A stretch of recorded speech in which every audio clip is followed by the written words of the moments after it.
membincangkan tentang international grant hands-on. Saya ni cakap dengan Dr. Khairul, saya kena ada PowerPoint slide dan kena explain dulu kalau saya agak suka nak cakap off the cuff lah, tapi if it's too academic, too theoretical, just let me know. So if you can go to the next slide actually, kalau kita boleh pergi next slide. Actually the agenda for the presentation, kalau kita tengok the third slide, Doktor, saya akan bercakap sedikit sebanyak tentang kepentingan. Kenapa kita ni nak susah payah secure industry grant, padahal orang kata kita boleh dapat lebih banyak sebenarnya jumlahnya daripada KPT, daripada USIM itself kan. Kadang-kadang grant industri, saya ingat masa saya muda-muda dulu, that was in the early 2000, industri grant pada masa tu baru nak dimulakan. So apa yang diberi dimaklumkan pada kami ialah industry grant, no matter how small it is, the amount, it's good to have. Kalaupun kita nak bandingkan dengan grant yang kita boleh dapat daripada universiti at that point in time lah, sebab dia nak masa tu nak masih lagi bertapak nak establish orang kata apa university punya collaboration dengan apa industri. Saya mula dengan very small grant like 5K from Institute Integrity, from IIAM, Institute Internal Auditor, because my background is actually auditing, accounting, my area of research is in financial reporting, audit, dan juga sekarang saya move on to ethics. And I am a person yang buat research guna questionnaire. So you can see that my industry grant is not about technology, orang kata apa, breaking punya patent ke, macam sometimes like the engineering people ke, the chemical industry people, actually they come out with real products. For example, macam mana tak nak bagi paint tu rust dengan orang kata apa cepat, you know, and all those things. But us social sciences ni more of for me lah in my area about index, coming up with an index, Islamic index, corporate governance misalnya, Islamic index, index of perception of corruption, benda-benda macam gitulah. It's more of questionnaire. And recently we also did like index on human governance. So that is where my area of research comes from, so that I want to set the base so that the expectation is along those routes. And then the difference of academia and industry grant sebenarnya apa secara amnya lah, bukannya nak go into detail, but just to give us some flavor of the difference so that we know when we actually go for industry grant, they are not so much concerned about theory, you know, what theory you use to sort of explain your theoretical framework, but more of what they need to do. You tell me where I am right now and where I need to go, how I would like to go there. So they are more into kata apa, the real things in life lah, what they need to do. So as an academia, when we have industry grant juga kita ada kata apa, a little bit of a dilemma sebab kita kena publish.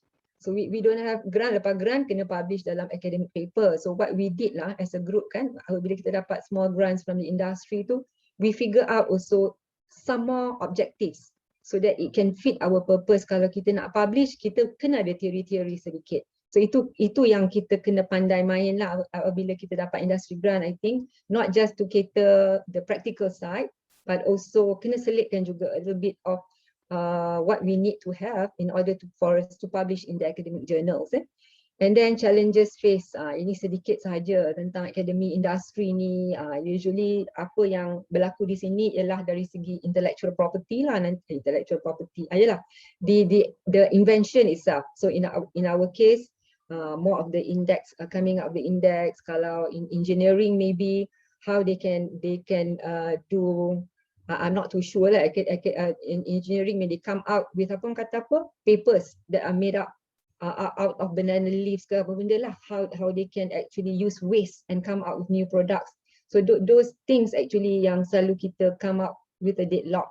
And also for this one kan, academic industry ni, the universities are actually moving towards that direction. So much so that I think at one point in time the Kementerian Pengajian Tinggi actually offered PhD industry kan, where they actually gave, I think about, if I'm not mistaken, tak ingat 50k kot for each student to do industries. But they realized that there must be a collaboration between academia and industry for us to remain relevant, and for us also to pick up the points that what the industry is doing. Jadi kita tak adalah orang kata dalam kita punya dunia sendiri. And then I would just like to share some of the small industry grants, the humble industry grants that I got. Apa dia sebenarnya yang the main objective they wanted. Yang lain-lain tu semua objektif yang kami come out with lah for us to publish papers kan. Dan simple tips on how to secure and conclusions. Tapi ini semua is just based on my experience and a little bit of searching juga. Saya try to also look for some information that I got from the from the journals and also from the Google ada yang juga diorang share. So itu dari segi agendanya. So importance of securing industry grant ni sebenarnya kenapa kita nak sangat, besides the career promotion, I think, if I'm not mistaken, during my time, for you to become a Professor Madya or for you to become what do you call that, a professor, you need to have industry recognition. So academic recognition is quite important. So you must show that whatever you are doing actually is what the industry needs, or the industry come to you to ask you to come out with a research. So is to share your area of expertise so that people know, because once you go up to the level of Professor Madya Professor, I think you would have to do research in the area that you profess. So it's no longer like you can do anything you like, tapi focus on your bidang and try to sort of improve on that, expand on that, get as many collaborators into your area of research. And then I also recall I was quite close to Datuk Nik Hasudin, once the MIA, Malaysian Institute of Accountants punya president kan atau chairman kan. So he said before he actually approached the universities, he would also do a little bit of a background check to see whether kita ni the academicians actually also do some kind of networking or to relate themselves with the industry, bagi talk ke training ke, that kind of a thing actually will add on to our credibility lah. So so this is where we actually have to work together with the industry community. I forgot to mention, these are some of the points that I got from Professor Dr. Muhammad Azmi's talk actually at USM. He is in charge of the industry academia punya linkage, and he shared actually a lot of points kan for the lecturers to ponder upon, but I just pick up the point on the importance of securing industry grants. Sebab kadang-kadang saya ada juga dengar kawan-kawan kita kata, kenapa nak go for industry when the amount you get is quite small and then it's very taxing actually. You have to meet the industry needs. It's not easy because you need to present to them and then they need to comment and then improve further because they already have set their mind what they want. That is the the industry grant. And I also know dekat USIM ni, especially in our faculty, Faculty of Economics and Muamalat, ramai yang dah dapat industry grant pun. Daripada PPZ, for example, daripada Majlis Agama Negeri, daripada MIA, and they got quite a lot of money lah. So my experience is just about my area of research and my humble industry grants that I gather so far, which I hope would be able to sort of also orang kata dapatlah sedikit sebanyak mungkin perkongsian daripada apa yang saya buat hari ini. Okay, to share area of expertise, and then what are the next one please, Doctor? And these are the advantages. So once you have an industry grant, you are forced. It's not that you sometimes you are forced to keep abreast with what is relevant and topical. For example, macam once upon a time we wanted to do on new things on research on ethics, and kadang ethics yang kata dah lama actually dia diperbaharui from time to time. So then we look through that there is this new orang kata standard that came out, anti-bribery management system, and at that point in time SIRIM belum keluarkan lagi sertifikat. Sekarang industri diminta, organisasi whether public ke private diminta untuk ada anti-bribery management system punya sertifikat lah, dia galakkan lah So at that point in time tak ada apa-apa lagi. So then we approach this particular organisation yang Pahang lah actually we approach. We said we can offer the expertise. We can assist you how to actually come about with that system, so that once you are familiar with the system, senang sikit nak dapat sertifikat nanti. Because we know Yayasan Pahang ni dia very into ethics and integrity. Memang dia orang champion kat situlah. Banyak sangat ethical punya initiatives that they have done. so far. So that is why we actually approach. So a little bit of background lah, kalau kita nak approach industri ni, kita kena tengok sama dia sehaluan tak dengan expertise kita. Kadang kita offer so much but you cannot deliver pun nanti akan backfire ke kita juga kan. So we only offer yang kita tahu and our team can actually do. Sometimes we need to cross discipline, not just macam saya accounting, tapi kena juga pergi ke orang kata daripada engineering school ke computer science school ke kan, to get the product that the industry actually wants, right? So yang inilah actually chances of securing grant and also increase publication lah kalau kita ada orang kata apa, industry punya input as well. So if we go to the next slide, Doctor, sorry about that. Ensure, kadang-kadang kita ni academician, we are very busy. I think we all know that dengan other tasks that we need to do as a lecturer. So the best that we can get is to go through our postgraduate students kan, ataupun undergraduate students pun ada certain universities yang offer project paper. So you actually approach them and then encourage them, for example kalau degree students, to pursue further studies in your area of research so that they can also help to develop, and that's where benda tu beranak from your students. Nanti ada students dia pula lagi, so then it becomes a cluster of its own lah. And then also dalam university also, I guess even in all universities, they also encourage lecturers to publish not only in academic journals but also in professional magazines to give your viewpoints. Macam saya in accountancy, so accountancy professional magazine, the Institute Internal Auditor magazine, newspaper, so that you are known. Because I think to be a top business school seperti mana MOHE, Ministry of Higher Education tetapkan, is the 3R kan. You must be relevant, you must be referred to, and then you must be respected. So these 3R actually they look at as a criteria for a business school lah. So I can say that mungkin we need to be visible as well lah, bukan menonjol in a bad sense, but to show that hey, here we are a group of researchers and we have the expertise actually to assist you to do further. I know like FAM for example is into Islamic finance and they've got a very strong team that actually looks at, and that I congratulate lah, and I'm also trying to learn the one of kata apa, the pillar that FAM is actually engaging into. So we go to the next point. So of course, to do this, you must be visible. Then like it or not, your profile must be updated lah.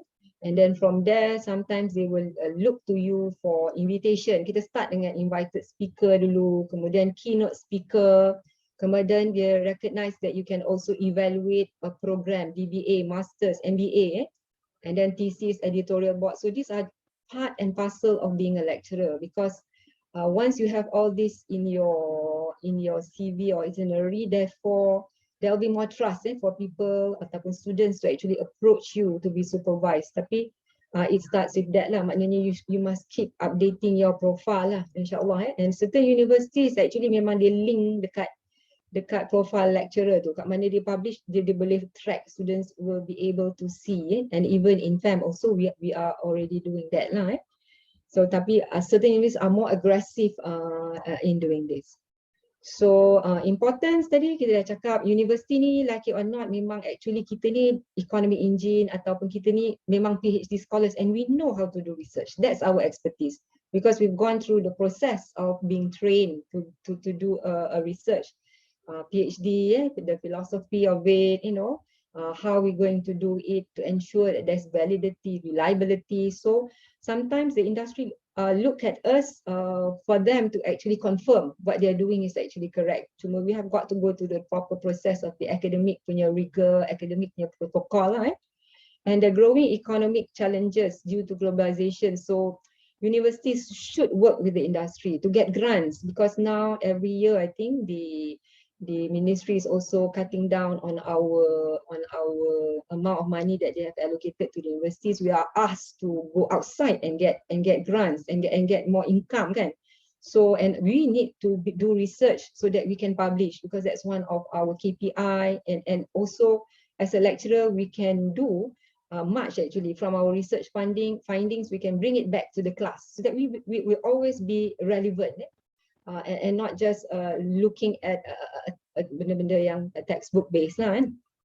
So one of the many ways in which universities are responding is through the incorporation of university industry. So you can see that there is university industry collaboration in all universities, jaringan industri, because they realize that this is very important. Ini dulu tak ada.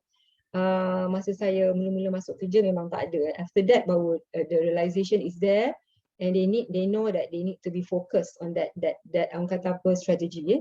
So I think you've heard about this triple helix ni, where we need to work together with the industry. So just to mention here that banyak universiti yang ada incubator lah, dia punya prototype lah, dia punya invention, dia nak tengok workable ke tidak baru dia pergi ke industri per se kan. So and then 3 major roles ni kita kena undertake scientific research ni kita dengan industri lah, akademia and produce knowledge which is applicable. So it's no longer about coming up, I mean kalau industri dia bukan about orang kata apa coming up with new theories ke apa, but it's more of doing practical punya outputs lah that we can share with them kan. And then universities can provide all that in terms of human capital semua lah. So this is this slide. But of course kita ada challenges di university dan industri. First kita kena publish so that makes us different from actually schools teaching lah. Kita kena ada additional knowledge of publication. And then kita pula apabila kita publish kita nak go for high impact journal. So bila high impact means it's publicly available, semua orang dapat, semua orang rujuk. So kita tengok citation as one of our KPI kan.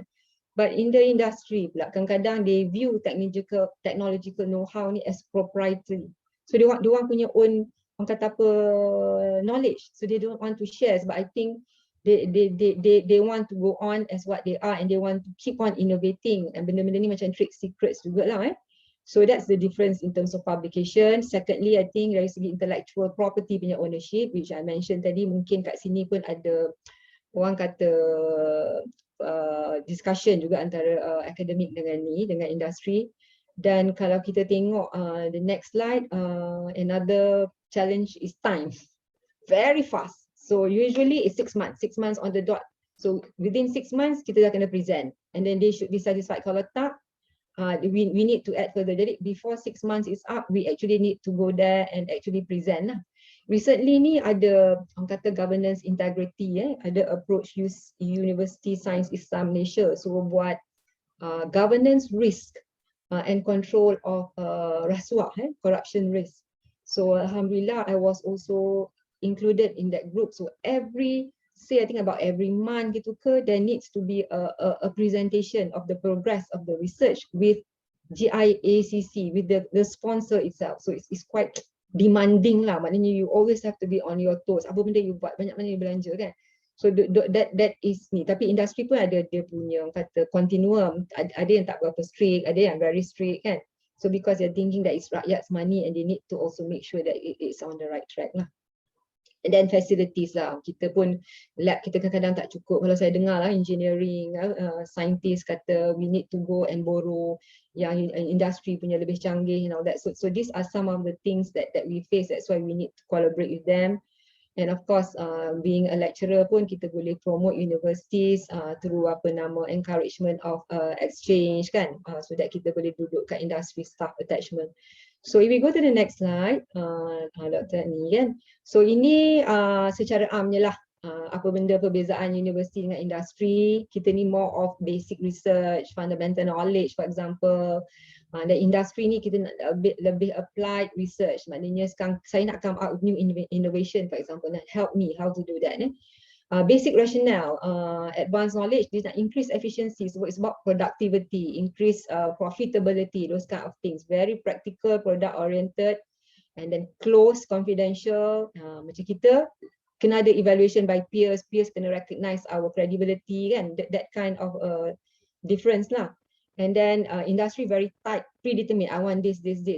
And then of course dari segi recognition you go for like kalau ada award kata globally, internationally, locally ke, that will help. By industry, siapa yang do the best will get a salary increase for example. But this is just a difference secara simple ni lah. So that is why now PhD industry ditekankan lah, maknanya kita kena come out with this one. And one of the sticky points dalam PhD industry is where students cannot publish. Sebab kalau dia work dengan industri,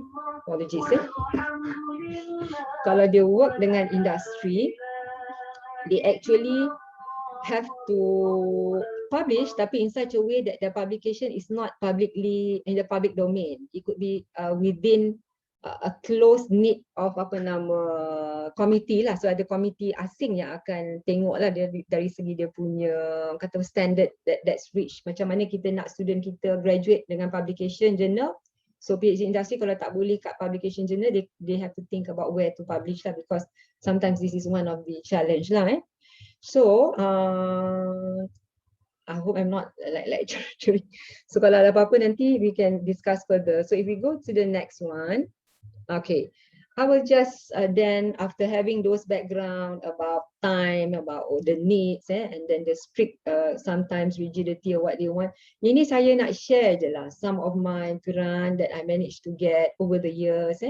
So some of them adalah, for example, from Malaysian Accountancy Research Education Fund ni daripada MIA, the Institute Integrity Malaysia. At that point in time, they wanted to do on apa nama governance, ethics and corporate social responsibility of public listed companies.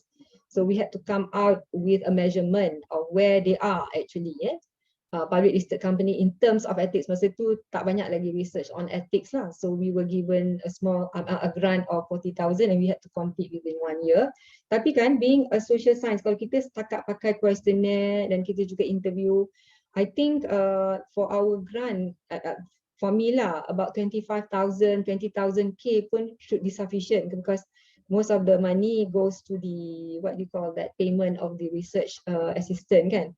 But the rest kita tak adalah pakai lab, kita nak beli apa nama orang kata apa, chemical products ke apa ke kan. So memadai pada kami pada masa itulah. Faktor yang mempengaruhi, yang ini pula another one ni, dia nak tengok tentang, so more of the research that I got is about organizations wanted to find out whether they are meeting their objective. Maknanya for example, Giat Mara ni dia produce technical graduates kan, kemahiran lah dari segi skill, macam mana nak buat menjahit misalnya, ataupun orang kata welding ke apa kan. So they wanted to see whether they have met the purpose. Budak-budak ni punya kemahiran, and once they go out actually, can they actually perform their job?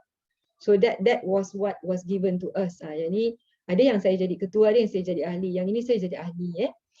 So we did that. And then yang number 3 pula, yang ini cuma MIA wanted to see actually SMEs, small medium entrepreneurs ni, dari segi professional services, which kind of services actually they go to, because once they know the services that the SMEs go to for advice ke ataupun nak beli daripada audit firm, then they can actually orang kata apa, look further to improve the quality of services. So ni within 6 months. So that was the amount that was. Tapi walaupun jumlah dia kecil, tapi when we do that, we get that industry punya collaboration, because networking. So once they know us, we can invite them to come over. The spillover is they can become our key panel punya discussion ke when we do conference ataupun talk ke. And then if we need help, for example, we can approach them. So dia punya benefit not so much as just research, but dia punya spin off actually banyak lagi aspek. And then this one pula is a corruption barometer. So they wanted to see the East Coast region, terdiri daripada Melaka, Kelantan, Pahang dengan Terengganu actually. Kat mana kita fair dari segi corruption punya level. So this one actually we got this grant within 6 months because Yayasan Pahang actually did a collaboration of research. Kita organize conference sekali.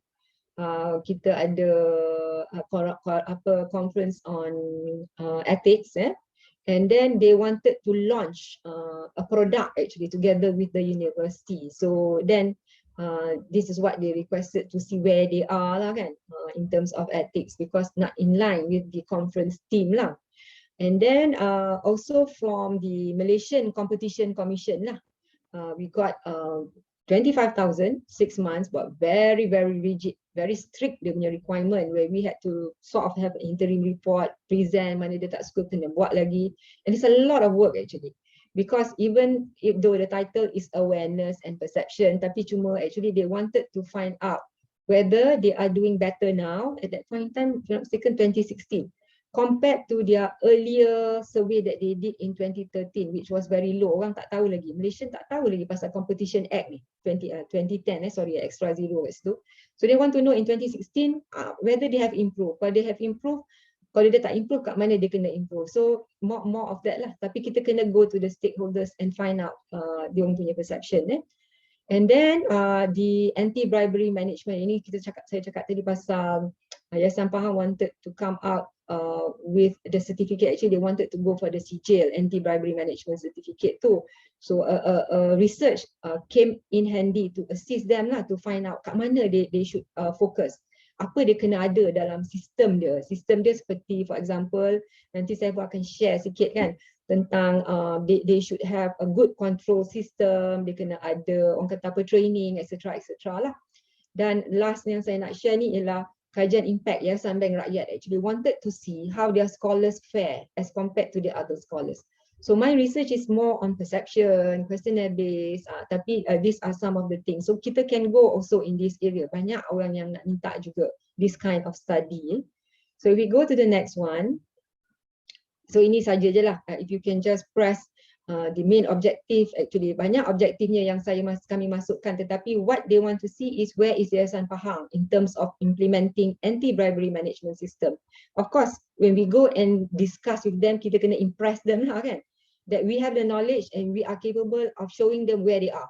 So if we look at the next slide, actually ada saya tunjukkan apa dia sebenarnya, the 8 dimensions. So these are the things. So we came out with these dimensions lah, looking through the literature. So this is where the academics come into play lah kan. Kita nak cari apa dia sebenarnya dimension nak ukur anti-bribery management system.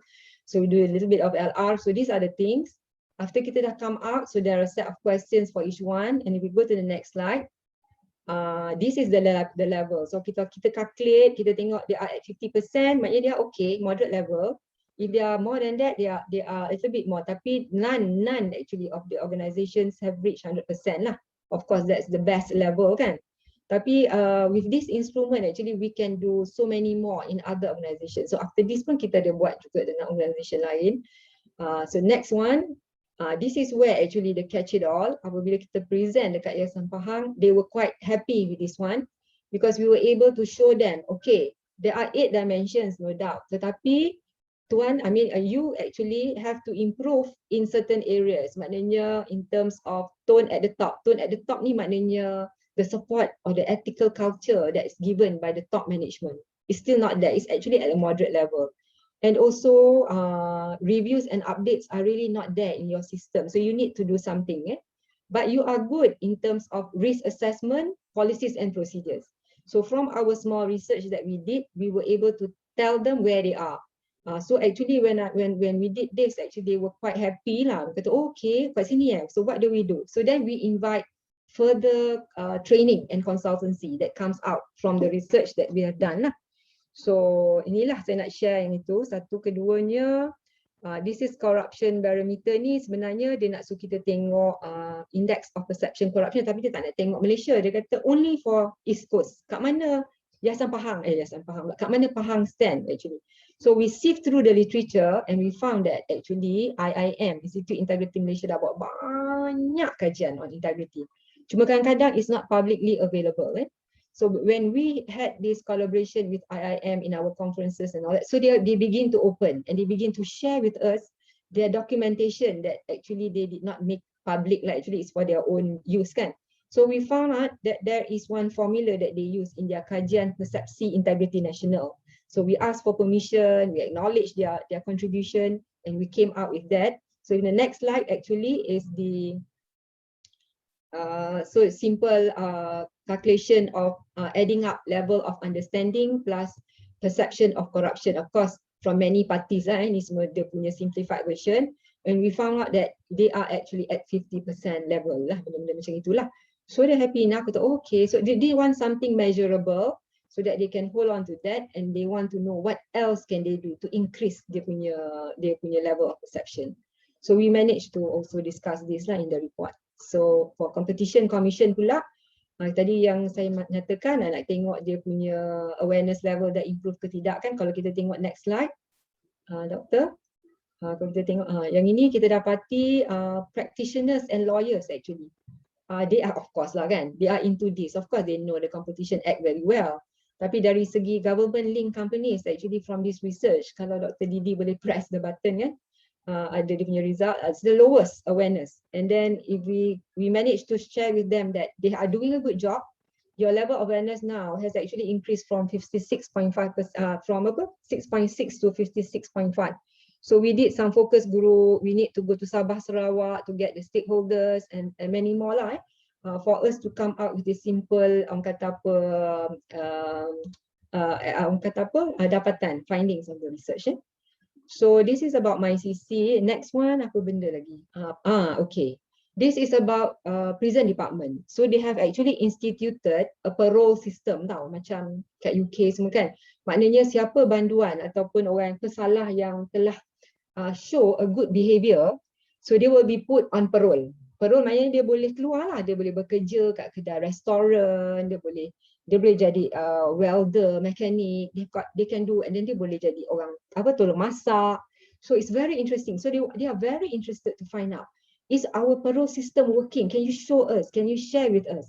So and then the first thing dia tanya, if you want to do this research, macam mana you nak tunjuk kat kami that we are doing a good job? So of course I said we can ask about the satisfaction level of officers parole. So dia sentiasa ada kan. And then we can also ask the community, kat mana si parole ni duduk. Parole ni maknanya orang yang salah laku tadi on good behaviour yang keluar kan. And ODP ni orang di parole, maknanya the parolee themselves. So we can ask them apa benda halangan, misalnya challenges that they face for the ODP to get themselves into the community. Then we can ask the community how they think about the parolee, pegawai parole, etc. But they are more interested in the data sekunder. Dia kata, okay, we have this secondary data, see, and we want to see recidivists. At that point in time, kita pun baru nak faham apa dia recidivist. Dia kata ini recidivist ni adalah banduan yang kembali ke penjara dalam tempoh 3 tahun. Maknanya dia out on parole, lepas tu dia bebas. Lepas bebas, dalam masa 3 tahun dia masuk balik. Jadi kalau dia masuk balik and the rate is very high, maknanya dia kata our parole system is not working lah. Dia kata, can you show us how we can show that we are doing a good job? So therefore, we came out with next slide. Sorry. Yang ini yang soal selidik tu, we came out, we found out that kalau kita tengok dari segi kebersanan dia, dari segi questionnaire ni, actually yang top the list is actually Kelantan lah. So everybody satisfied with the behaviour of the parolee lah. Mungkin they did something dekat latihan tu ke, ataupun maybe they did something extra lah, because parolee ni akan go through banyak-banyak fasa. Dia ada Islamic punya knowledge lah, dia akan ada juga to prove themselves that they have changed, etc. kan. So this is a small summary. The next one is the statistik tahanan that they shared with us. Actually this is quite confidential, but because dia nak suruh kita buat kan. So puratanya about 7.97% dia kata in year 2012 yang orang tu patah balik. Maknanya dia dah bebas, dia masuk balik penjara. But we came out with this formula, which is the next slide. This is the recidivist punya formula to find out lah. So apa yang kita katakan ialah peratusan recidivist telah menurun. Kalau kita tengoklah data parolee ni yang keluar tu, dia masuk balik is very small. So daripada 2.53 from 2010 sampai 2012 dah turun ke 0.58. So they became they are quite satisfied with the findings lah. Maknanya they are doing a good job. Therefore dia bolehlah nanti also promote that the parole system is what we call that, is effective.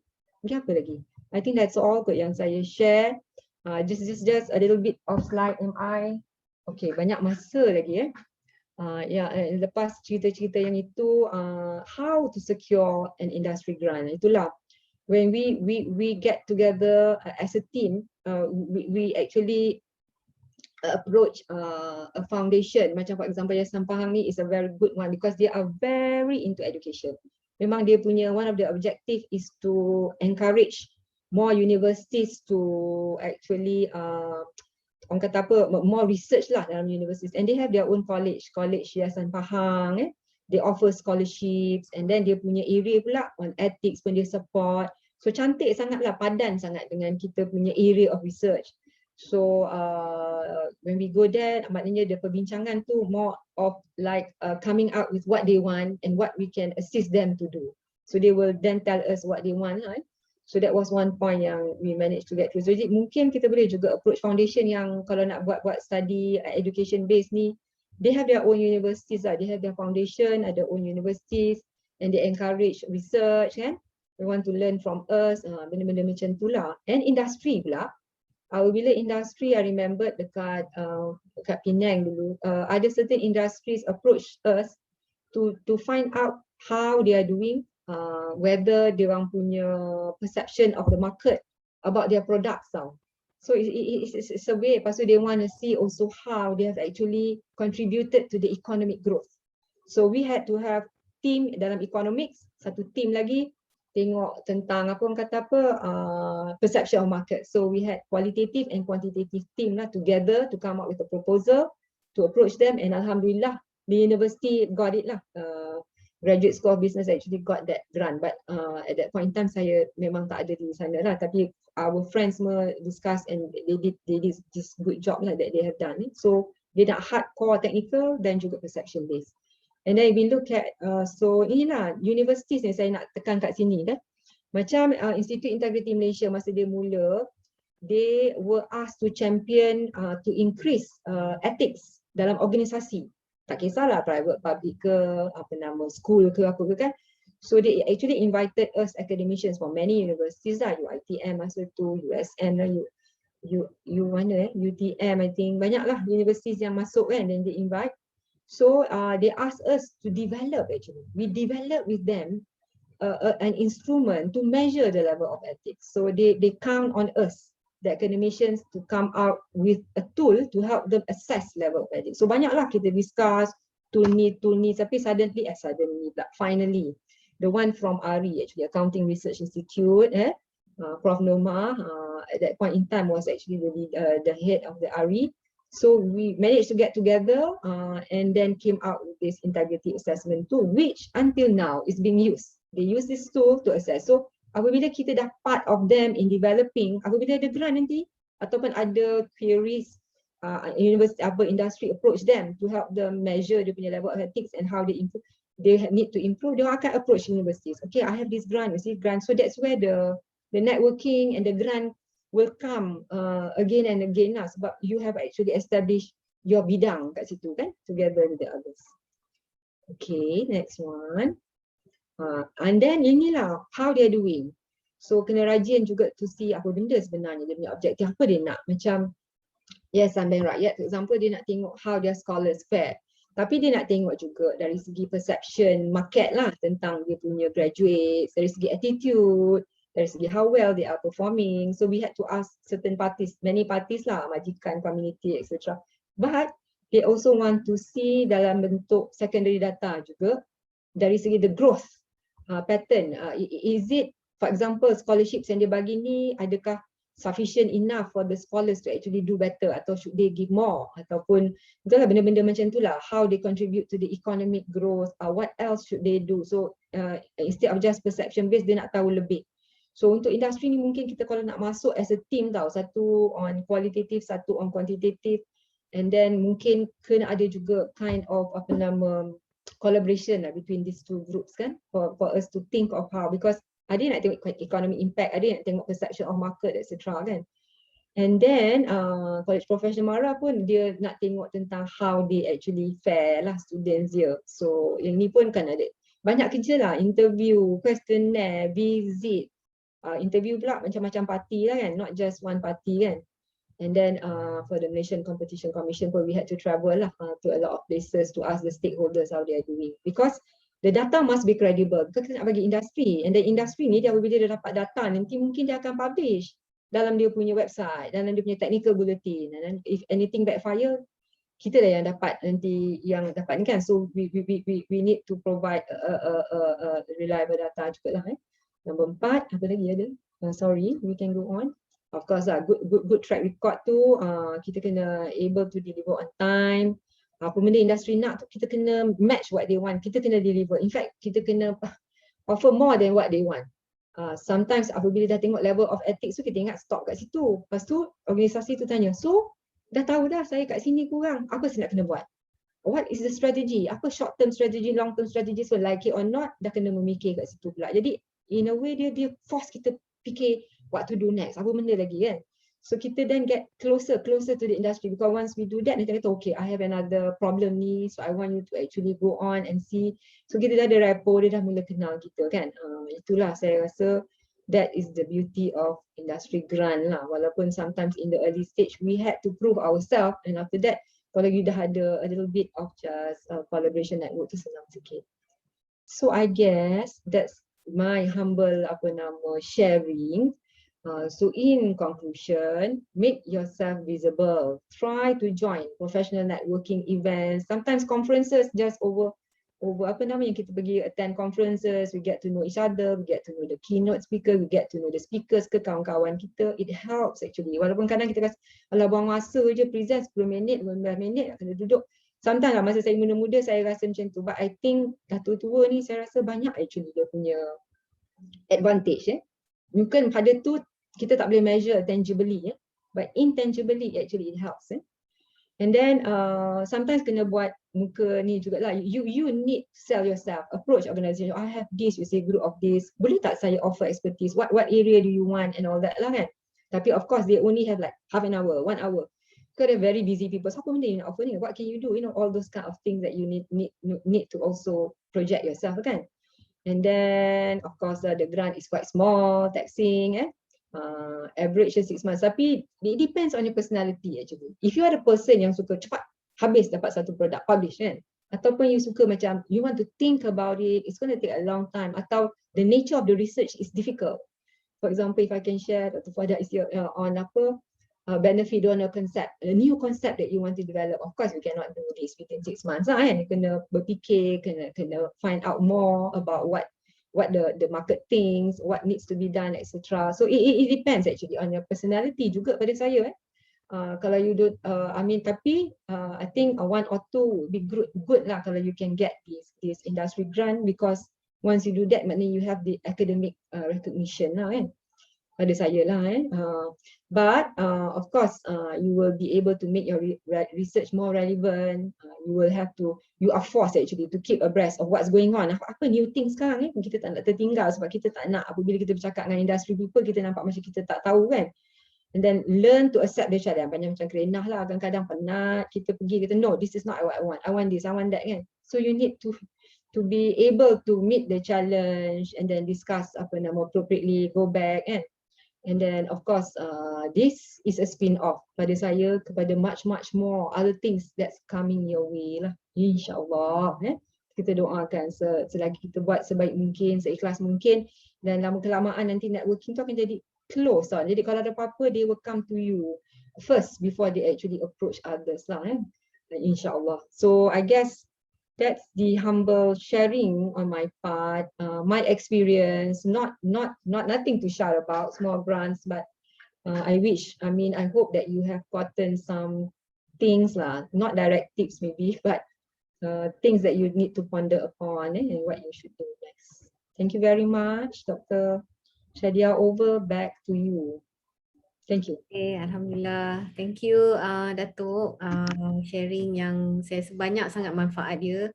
And I guess bila cerita tentang getting this research grant from the industry ni, like it or not, we must have this good networking dengan industry. I think that one is very important. I agree with you.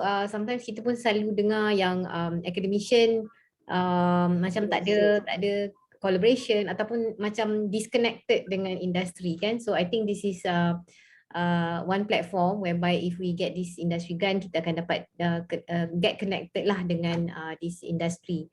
Datuk, we still have time. Ada 2 question. Kalau kita lihat dekat chat box, if I can read the question and then Datuk boleh respond. The first one, this one I just read.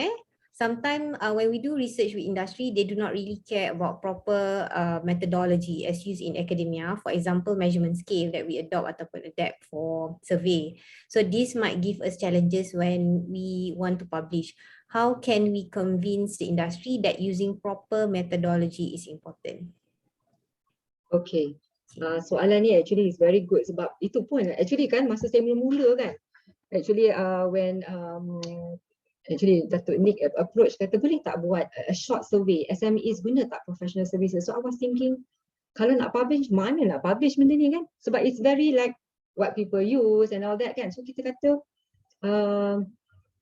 susah jugalah. Tapi at the end of the day saya fikir this is an industry grant. They need it and they need us to assist them. So that one is very direct lah.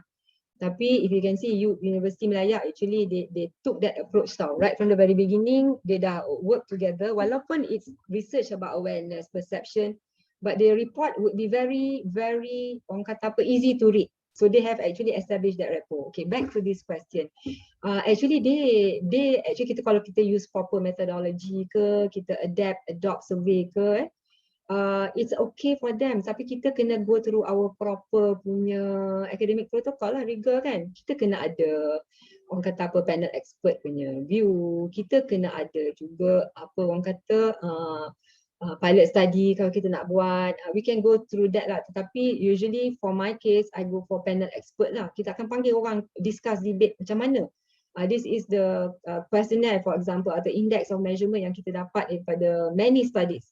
But it's a different context. Sekarang saya nak tengok konteks ni. So please discuss. So kita dapatlah feedback banyak jugalah.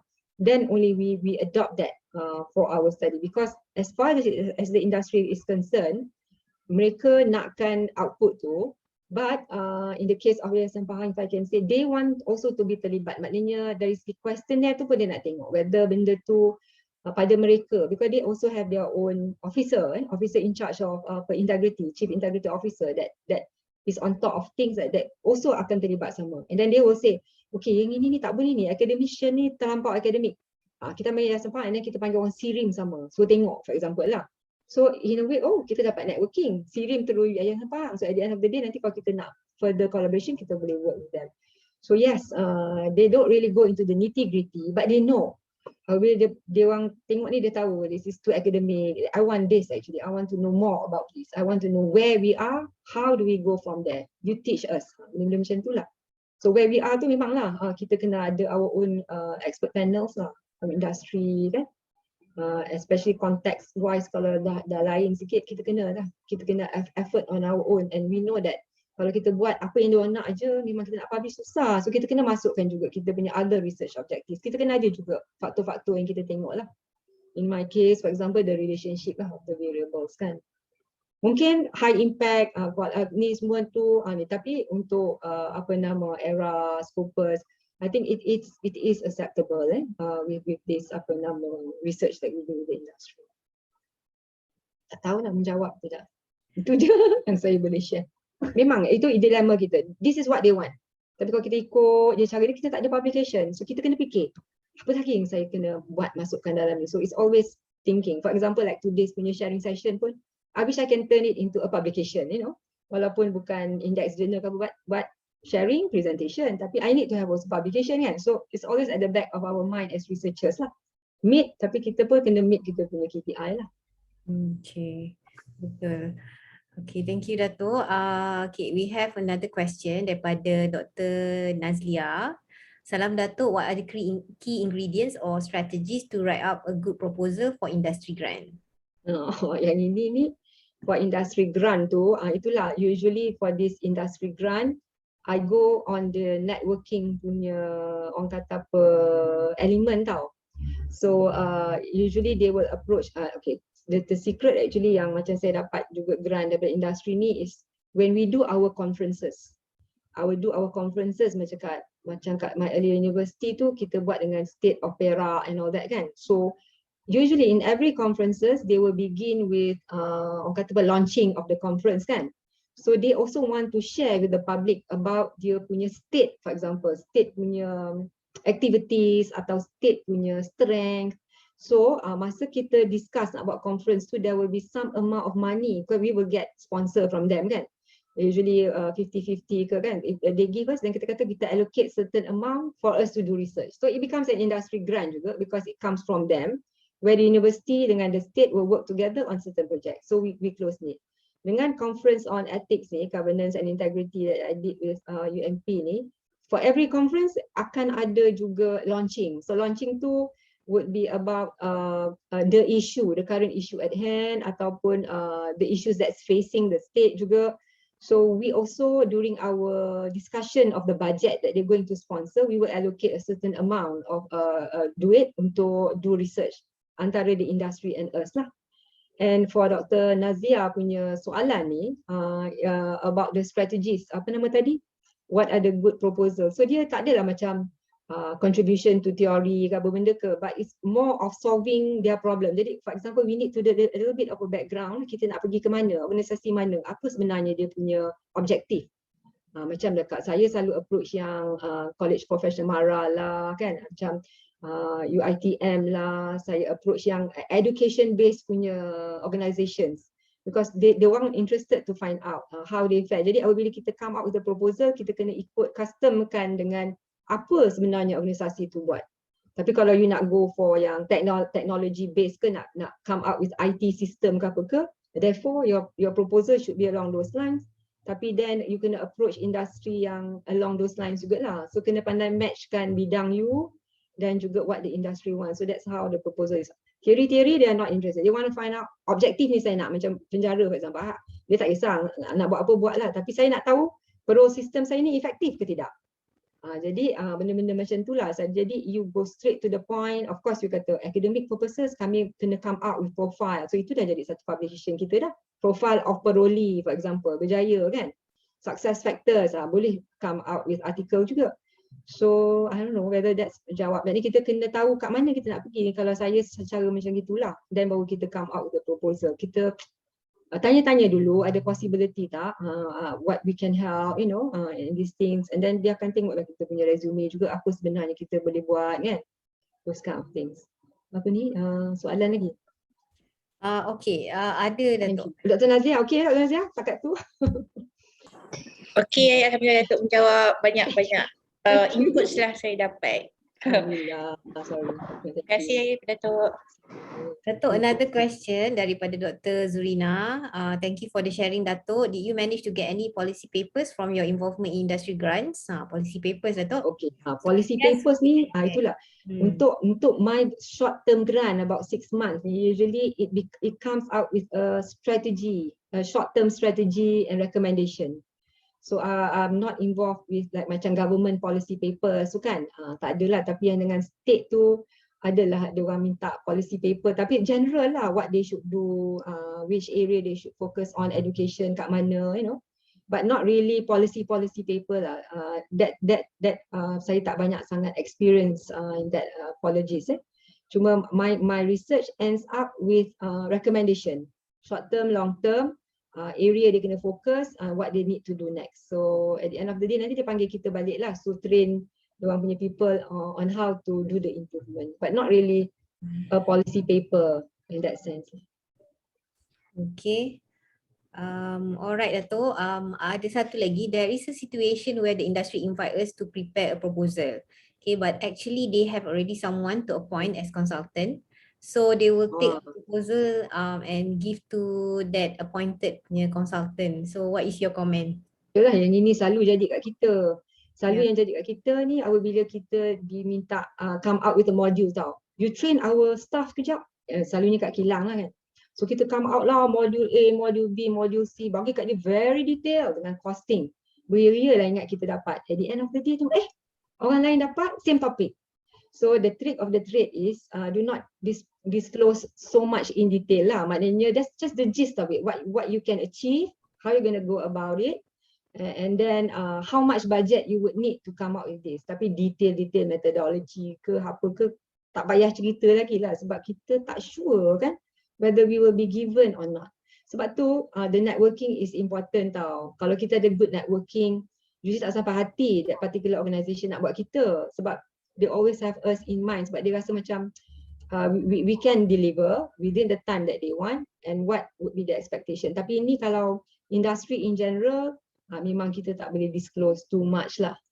Just the tip of the iceberg of what we can offer. Mungkin okay, dia nak tengok outcome kadang. Okay, ini apa you can show us, what is the outcome. Nanti the graphic actually is very important. So in most of the research, small research that I have ni, kita akan panggil orang from computer science lah, dia pandai buat interesting punya gambar kan. Macam index of anti-bribery pun they manage to come out with kat mana peta ni kat Malaysia, kat mana, which location actually is having this problem, see, in terms of ethics. How can we address? So actually it's a matter of presentation aja. Kalau kita tulis dalam words pun boleh. Tapi those kind of things actually open their eyes. Oh, okay. Oh, kita boleh locate kat mana? Adun mana gini, benda-benda macam tu kan. So very detail lah. So that's the strategy sebab kita ada sedikit masa untuk convince them that we can do it. And we are able to come out with this apa orang kata ni, peta that they want. Kat mana nak locate, apa masalah dia dan macam mana kita nak solve. And they also actually, industry needs us lah, yang saya buat small ni kan, industry needs us to also help them to project that they are actually on the right track lah, that they are also doing this. Because apabila kita di-invite, kita dijemput untuk bagi talk, and then most of our research pun based on the research that we have conducted, kita akan selit lah juga, this is actually ni acknowledge kan, and this is what we found, future research maybe can look into another aspect, those kind of things. Give and take pada saya.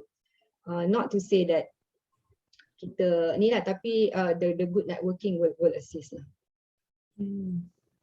Okay Dato', dah tak ada question, tapi saya ada one question untuk Dato'. Okay, what is the expectation daripada this industry kan, bila dia punya report yang kita nak submit tu? Because recently I got one from industry juga, lepas tu bila tanya report dia kata not too academic and is really up to you. So saya suka tengok yang consultant macam Kiwit ke ataupun all this, so kalau ikut dia memang lain lah daripada report yang kita biasa buat kan.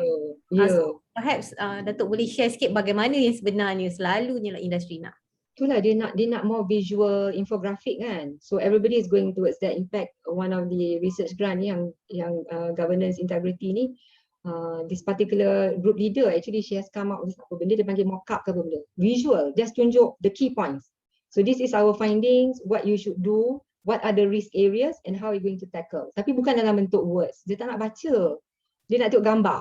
And then from the gambar kita able to explain. Macam penjara pun saya kena juga, dia kata sebab saya dengan methodology lah, dengan validation lah kan, macam-macam benda lah. So okay, we have one report yang very academic, tapi kita juga ada satu report yang very visual, executive summary of the whole finding. So dia orang interested tu dia tengok hak tu je lah. Tapi untuk dia counter nanti apabila dia go to press ke to explain my parole system is actually working, nanti orang press tu akan question who did this, what is the methodology. They also need that as a backup lah. So kita lah nanti akan tolong menjawab. Ada satu if I can share, macam Yayasan Bank Rakyat actually, they actually was quite happy with us because we able to share with the public that their sustainability punya initiatives are very good as compared to the other yayasan, for example kan, when we did a small research to compare and then what the market perception is. So during their launching of products they kata okay, can you share the findings. So kita akan highlight certain findings not to say the other yayasan tak ni, tapi there are added value that they have done that made the market suka lagi dia punya scholars as compared to other. Benda-benda macam tu lah. Maknanya they need us, we need them for the grant kan. Itulah. Selalunya kalau dia orang mesti impact study. Policy tu dia orang tanya je lah strategies, recommendations. But what the impact study is, apa kesan? Saya dah buat macam ni semua banyak dah. Apa benda I kena convince my board of director that benda-benda macam tu show kat mana yang salah, kat mana yang lemah. That's where we come in lah, I think, academicians. And then kena pandai-pandai lah selit-selit juga kita punya agenda nak publish at the end of the day, not just to produce technical reports kan. Thank you. Okay. Alright, Alhamdulillah ada banyak question yang telah terjawab dan juga sharing Datuk ni akan dapat dimanfaatkan lah untuk oleh semua yang dah hadir pada hari ini. So thank you very much Datuk. Kita dah habis 1 hour tak sedar pun. Okay, so again Riz mengucapkan terima kasih kepada Datuk atas perkongsian yang diberikan. Terima kasih juga Doktor, sorry if I can say thank you so much to you for giving me this opportunity and also to those who are present today. And I hope that if I can help in any way, just let me know lah.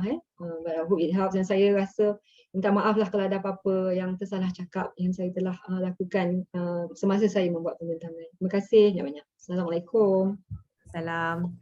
Alright, itu pembentangan daripada Datuk Dr. Hasna. Jadi kita ada seorang lagi speaker yang akan berkongsi tentang pengalaman beliau dalam mendapatkan grant antarabangsa pula.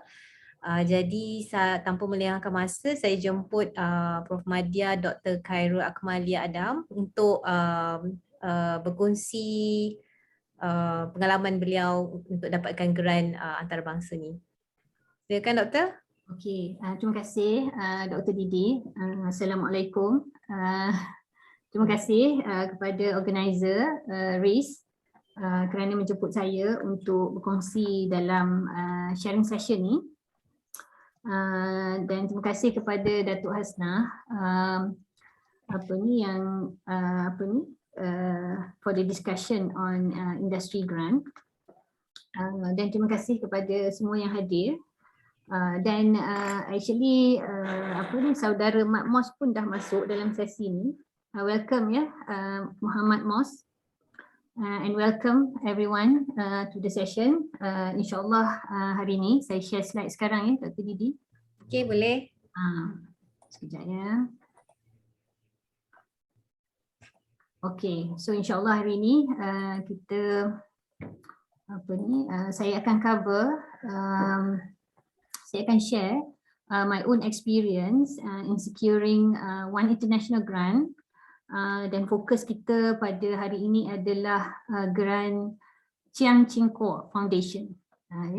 Ia satu ataupun short termnya CCKF ya, CCK Foundation. Okay, so kita sengaja jadualkan sharing session ni sebelum 15 Oktober kerana tarikh akhir submission untuk research grant. So nanti kita lihat ya di bawah international grant ni, CCKF grant ni ada beberapa options untuk kita pilih, termasuklah juga publication grant, tetapi fokus kita untuk hari ini adalah application for research grant. Dan tarikh tutupnya adalah pada 15 Oktober. So saya harap antara yang hadir ni bolehlah kita sama-sama cuba, dan insyaAllah saya akan buat walkthrough sikit. Application dia sangat senang ya, sebab kesemuanya online dan melalui email. Dan jika kita berjaya untuk submit ni, keputusan kita akan terima pada tahun depan, bulan Jun. Okey. Saya teruskan ya. So kita akan lihat sedikit tentang grant ini dan juga jenis-jenis grant di bawahnya, serta the process of applying for CCKF grant, dan juga sedikit maklumat ya, some briefings on the research that we have conducted under this grant. Okay, so kalau kita lihat CCKF ni, nama penuh dia for this particular grant is CCKF for International Scholarly Exchange. So Chiang Ching Kuo ni is the third president of the Republic of China. So CCKF F2 is the foundation established in 1989. The sources of the grant is basically from endowment donated by both the public and the private sectors. Alright, so grants are offered based on 5 regions. Domestic adalah untuk mereka sendiri, the American region, European region, Asia Pacific, as well as developing. So yang most applicable for our purpose will be the Asia Pacific region and the developing region. For Asia Pacific region, they memang specifically mention Malaysia as one of the countries who is eligible for the application. So the application periods vary in accordance with the types of grant. Masing-masing boleh lihat, kalau kita pergi ke Google, type dia CCKF grants. Jadi orang akan nampak this particular website ni, yang ni. So they provide some information on the grant. So di sini dia ada letakkan all the region. Dan juga options ya. Jadi bila kita basically for the Asia Pacific region, kita ada lecture series grant. Ini jenis-jenis dia ya. Research grant, conference and seminar grants, publication subsidies or publication grant. Untuk publication grant ni, misalnya jika kita dah ada dua chapter buku dan kita basically dah ada some content to develop our book, kita boleh dapatkan endorsement by penerbit USIM ataupun penerbit lain. Then we can actually apply for the publication grant. And then the fifth one is the dissertation fellowship for Republic of China students abroad. Yang ini tak applicable untuk kita lah. Dan developing region, kita ada di sini mereka ada offer lecture series grant. Nanti sekejap lagi kita pergi tengok apa maknanya ni. Research grant, library acquisition grant pun sangat popular. This one is basically for us or for institutions to gain some money or to gain some grant for our collection. Kalau kita nak mohon dana bagi tujuan acquisition of books ataupun thesis to equip our library. And then ada mobility grant, tak banyak di sini, tetapi this grant kita boleh mohon untuk data collection ataupun conference presentation. Okay. Jadi kita kat mana tadi? Okay. Okay, sebelum kita move further, so kita tengok Taiwan ni dia dekat sini. Kalau daripada kita ni naik flight is about 5 hours. Jadi dia ni neighboring to China and also very near to South Korea and also Japan. So because dia ni small island, dia punya size ni sebesar negeri Pahang. And then one unique thing about Taiwan, dia, orang penduduk dia duduk di belah kiri sahaja, because di belah kanan ni dia ni ada typhoon, and then the land is not really suitable for agriculture. So mereka duduk di sebelah sini. Kebanyakan nanti tak apalah, Muhammad nanti boleh explain further about the geography because dia dah, saya rasa dia dah naik basikal daripada topmost to the bottommost. Nanti kita ni, okay, so ini secara besarnya. So Taipei is the capital city. Okay, alright. So kita lihat balik. So because Taiwan is a small country, jadi the government is very interested to invite scholars to understand their culture, to understand their society. So the purpose is more on educating others about the country. The Taiwanese government, including some of their foundation as well, as is this one. So the mission, cuba lihat mission dia, to encourage scholars at academic institutions throughout the world to undertake research projects in the humanities and social sciences. Okay, so basically this is one of those grant yang kita tidak perlu compete dengan orang sains. Because this grant is particularly in support of humanities and social sciences. And then that can shed new light on Chinese culture and society, or what we consider as the Sino studies, Sino or Chinese studies. So dia punya area of research, humanities and social sciences, including business and economics. And then kalau boleh study kita tu involve issues related to the Chinese culture and society. So kita boleh buat comparative study, for example. And then it's not as competitive as other grant, because we do not have to compete with other areas of research. Okay, so types of grant programs. So if you look at the Asia Pacific region, ada 4 choices ini, yang nombor 5 ni not applicable to us. So under this offering, kita ada lecture series grant, research grant. Okay, research grant dia ni, as I understand it, it is similar to our FRGS. Ya? So kita boleh mohon macam kita mohon FRGS, ya, the writing of the proposal. In fact, this one is lagi simple. Nanti saya tunjukkan. Kita ada, they want us to fill up satu application form, ada 2 muka surat je. And the whole proposal tidak lebih dari 7 muka. Jadi memang apa ni, ringkas je lah kan. Okay, let's look at the, sekejap kita pergi website dia sekejap. Okay, here is the program, ya. So kita pergi Asia Pacific. Okay, kat sini dia specifically mention Malaysia. Okay, kita pergi tengok research grant. Okay, yang menariknya, cuba lihat ceiling dia. Ceiling dia is 120,000 US dollar. Ketika team saya dapat grant ni, kita punya amount tu is about 35,000 US dollar.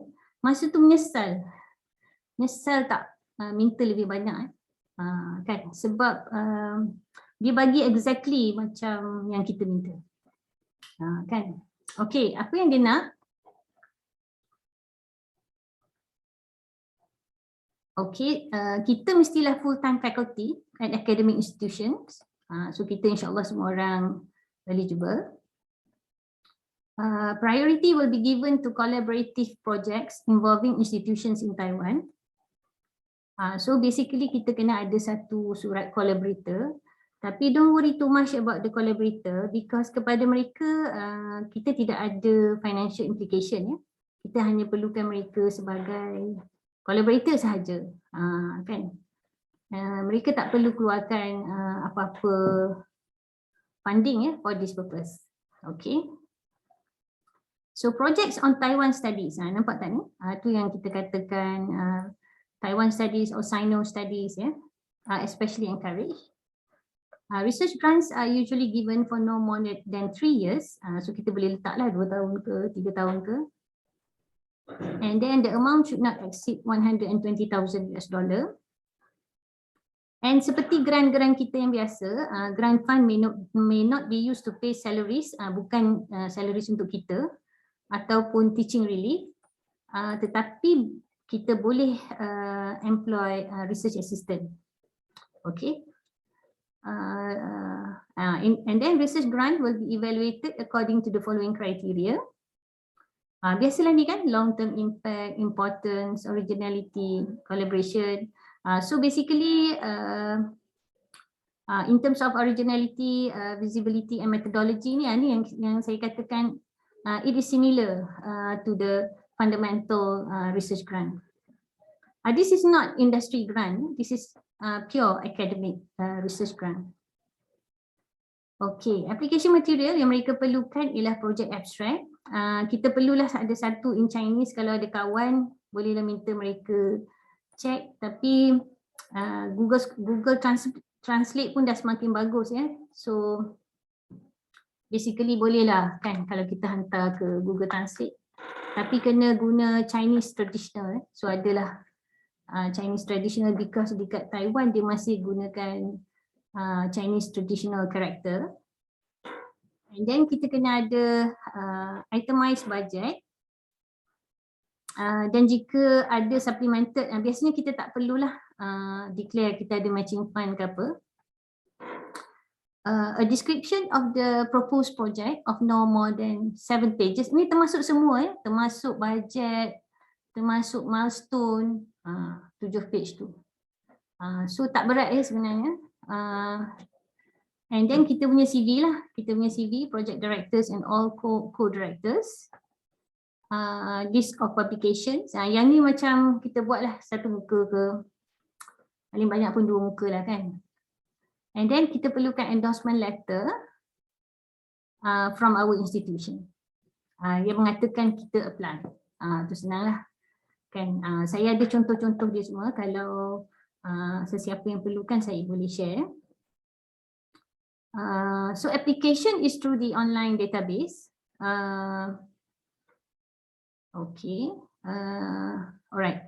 So dia close October 15. Then dia akan buat announcement tu dalam bulan Jun. So dalam bulan Jun, and the grant will be mobilized around October. So kalau 2 tahun maksudnya October this year, next year, following year. Okay. Dan semua duit tu akan dimasukkan ke dalam institution account, ya. Bukan kepada kita personally as in normal research grant. Okay. So the foundation grant provides support for research on Chinese studies in the humanities and social sciences, including business and economics. Okay, so kita kena careful lah not to limit, not to exceed the grant amount and grant duration. And then kalau project directors tu kita belum tutup lagi kita punya research tu, so kita belum lagi eligible untuk apply untuk next one. Ni dia punya ni lah, saya rasa yang ni macam normal je. Okay, so itulah saja dia punya apa. Okay, this one is for the research grant. Lepas tu dia ada juga, okay, biasanya once kita dah dapat research grant ni, kita boleh juga apply for the publication subsidies, ya. So publication subsidies ni should not exceed $10,000 ya. Okay, yang ini memang spesifik untuk jika kita ada buku, jika kita ada buku sekurang-kurangnya 2 chapter. Jadi kita hantar project abstract, budget. Tapi remember kalau dalam buku kita tu pastikanlah sekurang-kurangnya ada satu chapter tentang China atau tentang Taiwan. Jadi because they will give priority on projects involving Taiwan studies. Okay, so for this apa kata ni tadi, book publication ni kita perlukan table of content dengan letter of agreement from the publisher. Ini macam bukanlah dia apa ni letter yang mengatakan kita ada menulis buku itu dan mereka akan publish jika buku itu viable for publication. So kita perlukan support letter daripada publisher, outline and 2 chapters of the manuscript. So kita hantarlah kepada foundation ni, dan kita boleh apa yang boleh okay, dia akan cover editing, indexing, so yang ni kita boleh masukkan dalam budget, and other relevant publication cost macam contohnya maybe formatting of references ke apa-apa lah.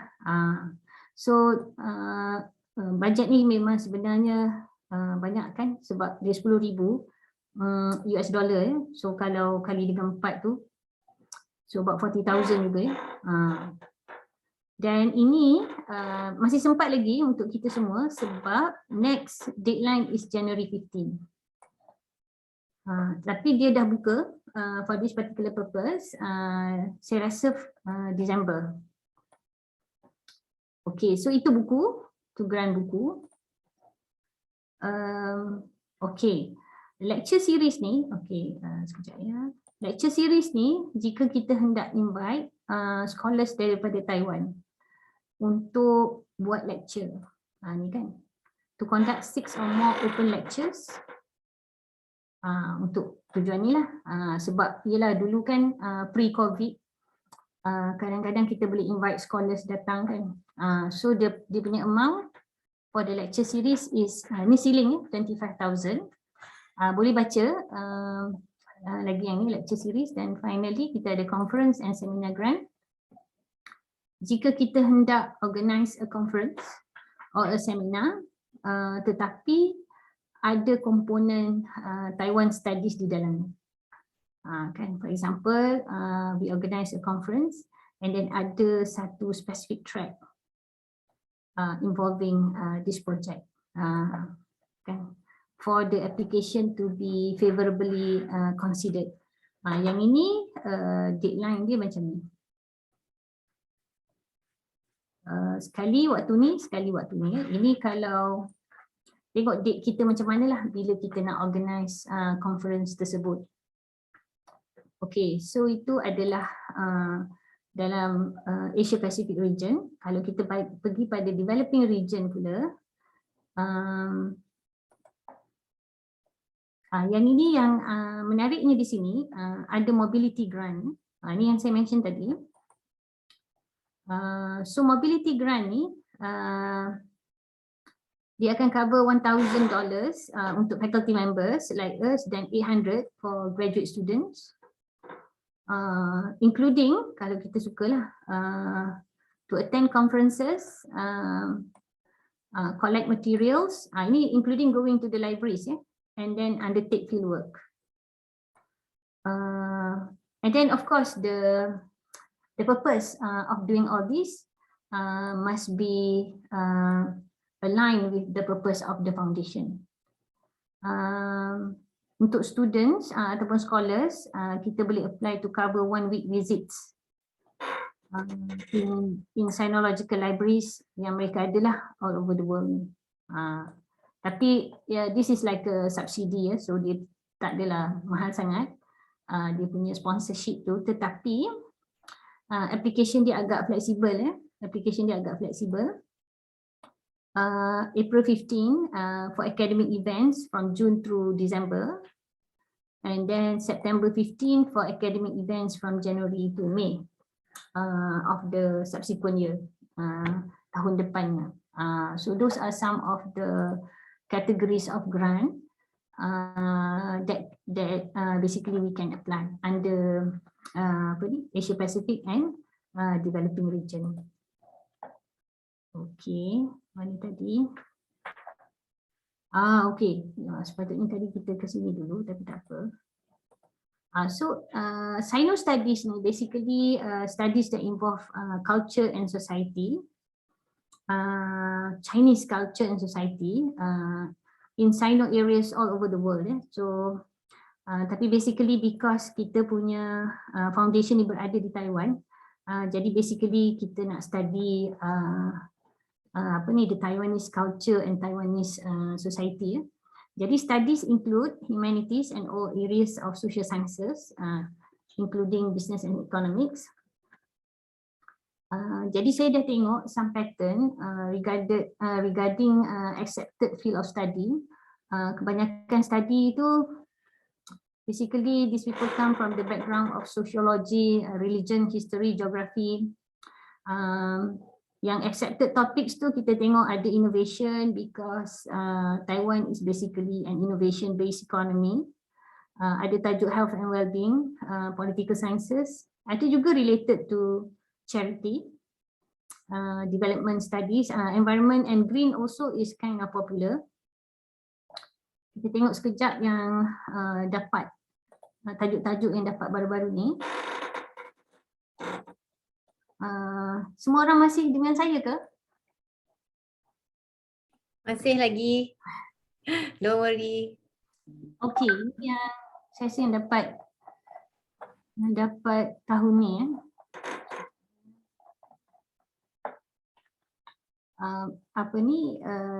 Of course you can look at these things in your own free time. Cuma saya nak highlight beberapa benda sahaja. This one is research grant. So ini adalah antara tajuk-tajuk mereka. So this is about women's culture. Ini yang saya kata like sociology tu.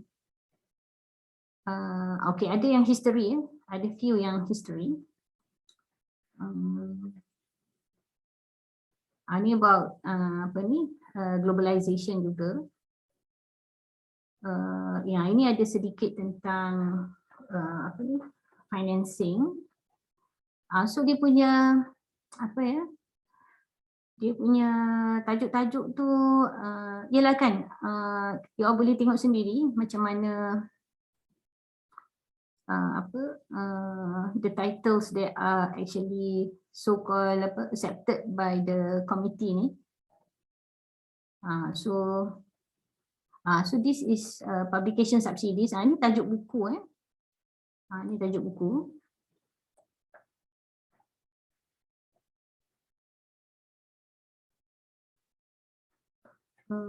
And then kalau kita lihat amount dia ni memang sangat menarik lah amount dia ni kan.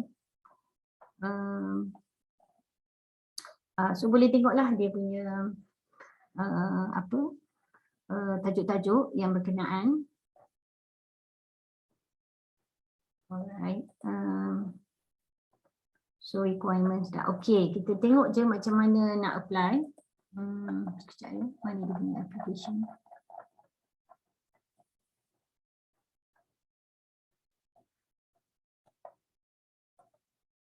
Okay, sekejap ya. Ini. Okay, kalau kita okay, dekat application system tadi kita dekat tepi tu dia ada letak satu area where we can klik kat situ dan kita register di sini. Bila kita register di sini, dia akan buka lah. So basically dia ikut deadline. If we already pass the deadline, macam contohnya research grant tadi kan, if we pass the deadline tak keluar dah ya yang ni. So lihat betul-betul dia punya deadline ni. Jadinya kita letaklah, kita tengok Asia Pacific ataupun developing region. Sebab kadang-kadang Malaysians ni, kita ni dah tak qualify lagi ya di developing region. Kan, tapi tengoklah macam mana kalau kalau your klik sini sama ada dia buka tak kan, sebab dia tahulah kita daripada Malaysia sebab kita ada isi borang untuk dapatkan ID ni.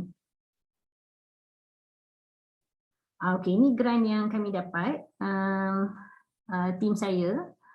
So pada ketika tu ini tajuk kita ya, Emergent Players in the Global Halal Market, Comparative Study of Taiwan, Japan and South Korea.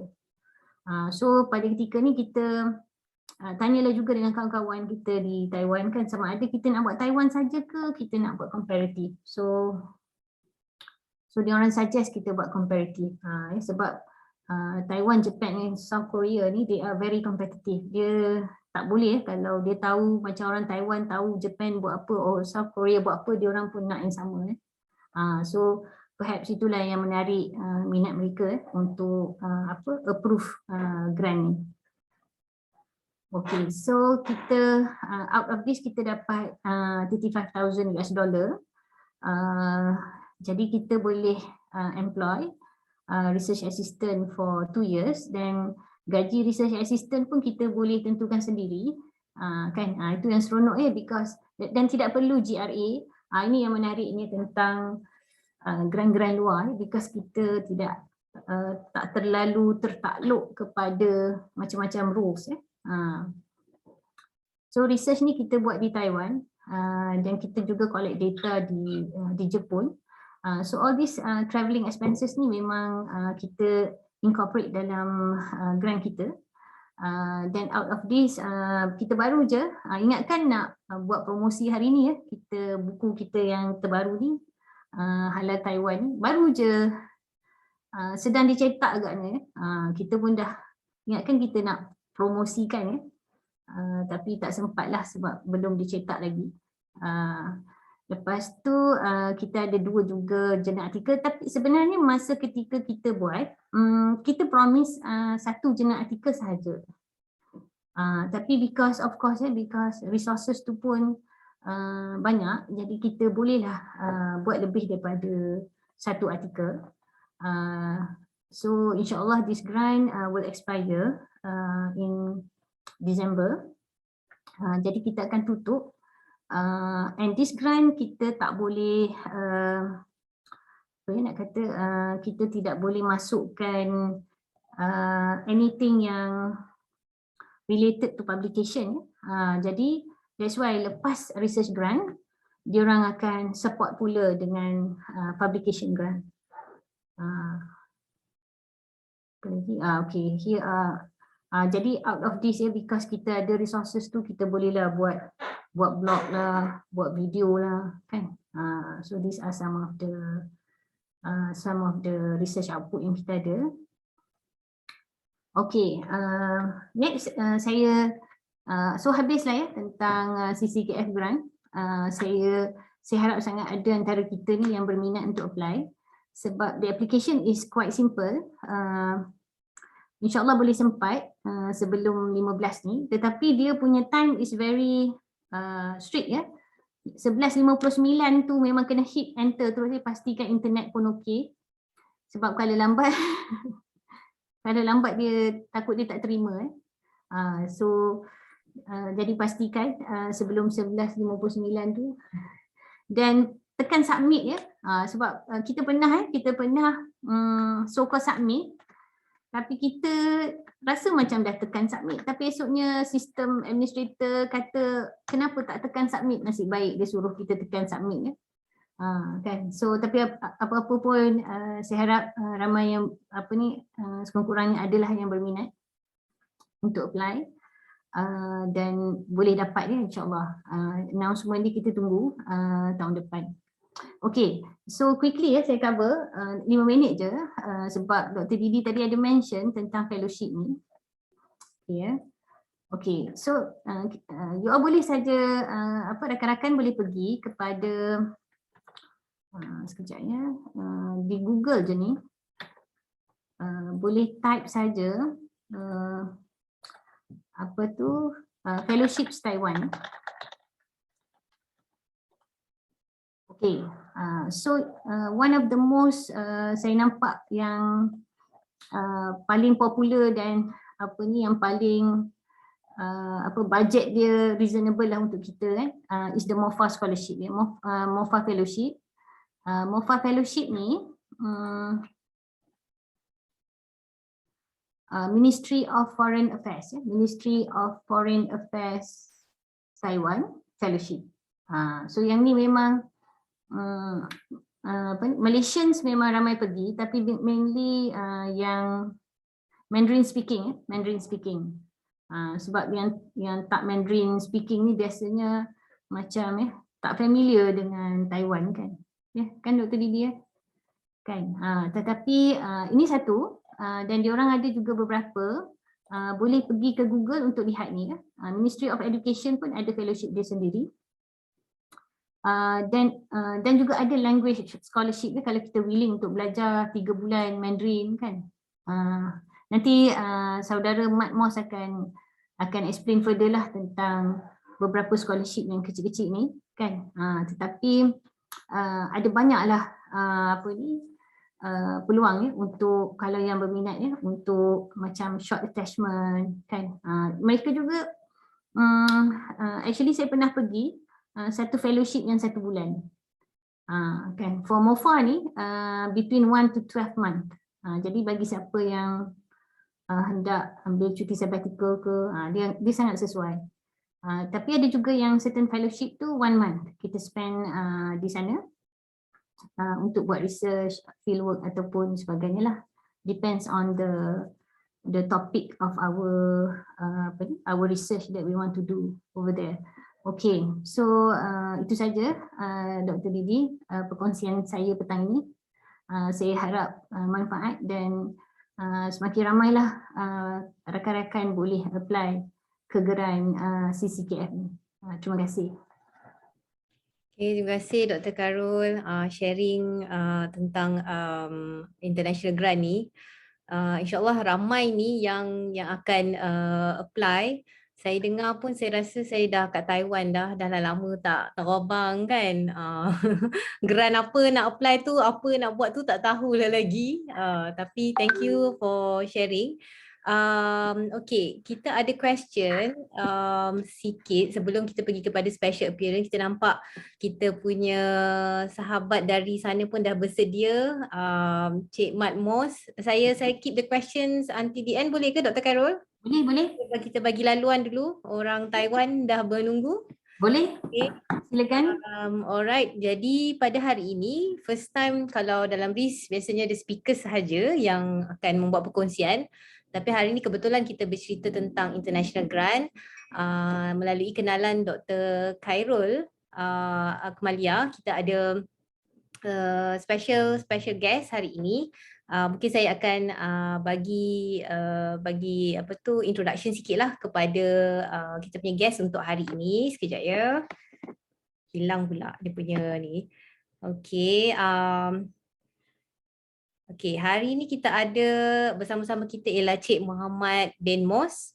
Nama glamour Abang Mat Mos ke? Boleh ke? Macam mana saya nak address Cik Mat? Mos pun cukup lah. Mos. Oh. Okey. Alright. So hari ni kita ada Cik Mos bersama-sama kita. Beliau merupakan pegawai undang-undang dari UIA tapi sekarang cuti tanpa gaji mengikut pasangan ya yang bertugas di Taiwan. Jadi dah 4 tahun di sana, saya rasa dah boleh speaking lah ni kat sana ya. Okey. Alright. Jadi yang menariknya tentang Cik Mos ni ialah beliau merupakan pemegang 2 rekod Malaysia Book of Record untuk penerbangan menggunakan paramotor merentasi laut sejauh 83 km pada tahun 2001 dari Langkawi ke Alor. Dan yang terkini adalah membuat kayuhan terpantas dari titik paling utara ke titik paling selatan Taiwan sejauh 510 km dalam tempoh 18 jam. Wow. Ini yang tadi Dr. Khairul mention kan, dah buat, kiranya dah cover lah daripada utara ke selatan dalam masa 18 jam sehari je. Ni sangat menarik ni, dan beliau merupakan penerima beasiswa Kerajaan Taiwan untuk pengajian bahasa Mandarin di National Taiwan University of Education.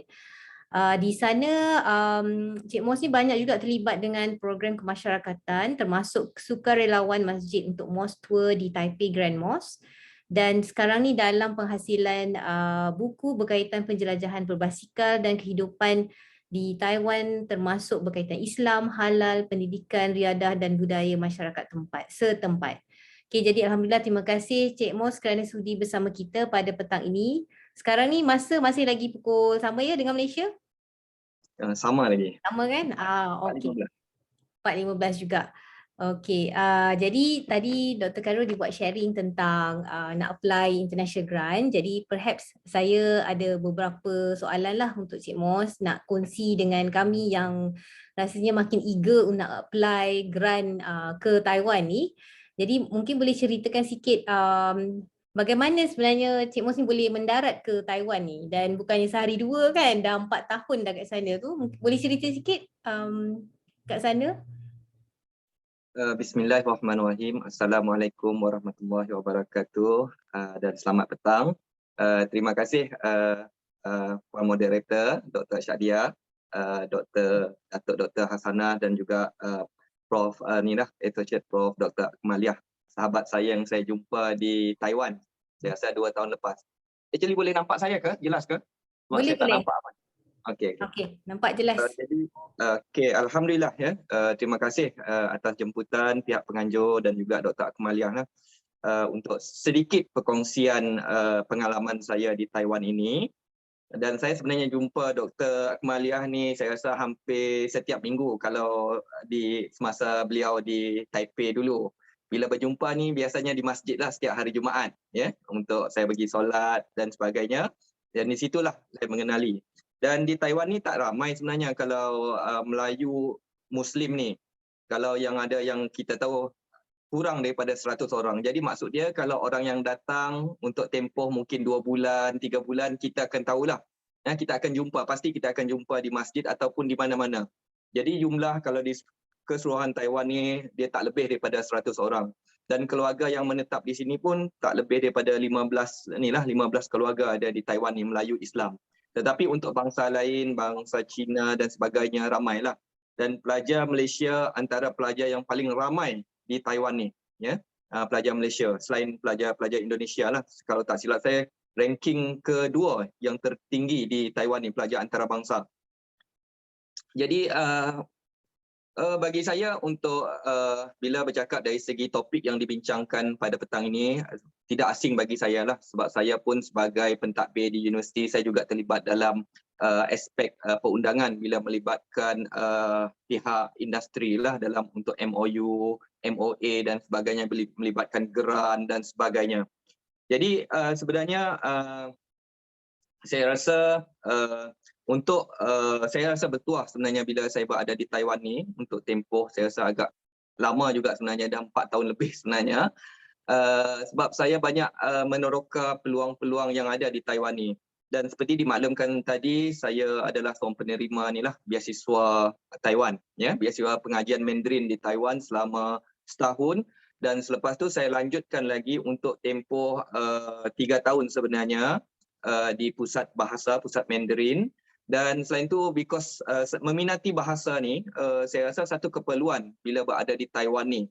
Sebab komunikasi harian di sini, walaupun di peringkat secara rasminya, function-function rasmi dan sebagainya, semuanya melibatkan bahasa Mandarin. Ya, khutbah Jumaat pun dalam bahasa Mandarin. Jadi di luar pun Mandarin, bila kita ke public pun Mandarin. Dan untuk saya, bila saya meletakkan satu niat saya sebelum sampai ke Taiwan ni, saya nak terlibat dengan masyarakat.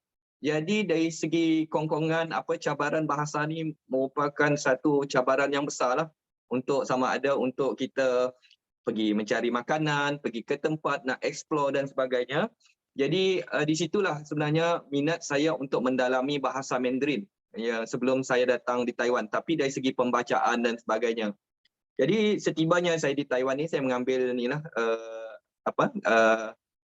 kursus bahasa Mandarin di pusat bahasa. Dan selepas tu saya ambil peluang lah, bila saya tahu ada peluang scholarship di Taiwan ni, saya ambil peluang untuk mendapatkan scholarship Taiwan. Dan peluang ni sebenarnya peluang-peluang scholarship ya.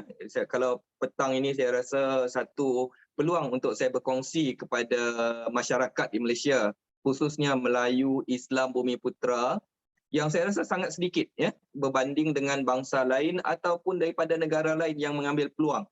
Sebab apa, kalau kita ni Melayu, khususnya yang beragama Islam, kita ada satu stigma.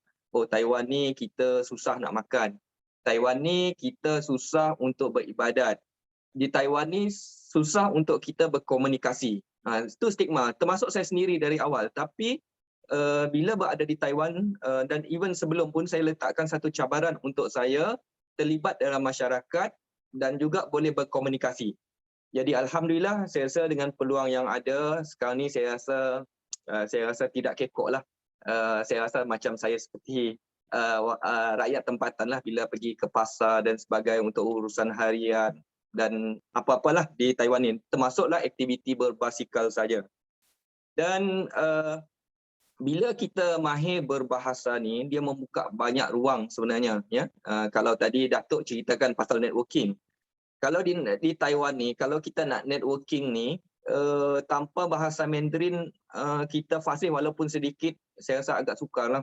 Sebab saya mendapat peluang sebenarnya, bila saya rasa sendiri peluang yang saya dapat ni, contohnya dari segi penajaan ya. Kalau saya berbasikal ni, saya mendapat penajaan jugalah. Bukan senang sebenarnya nak dapat penajaan di Taiwan ni, kalau kita biasa-biasa saja dan kita tidak mempunyai networking.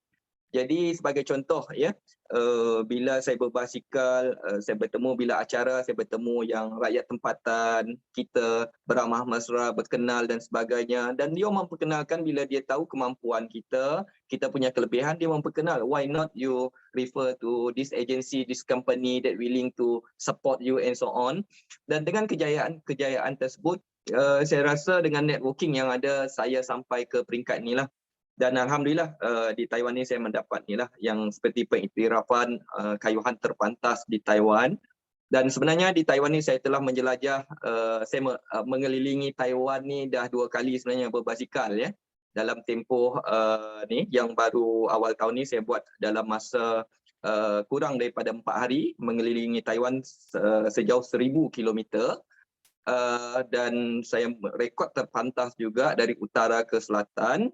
Dan ke tempat-tempat di Gunung Ganang ni memang tempat tempat latihan saya sebenarnya di Taiwan.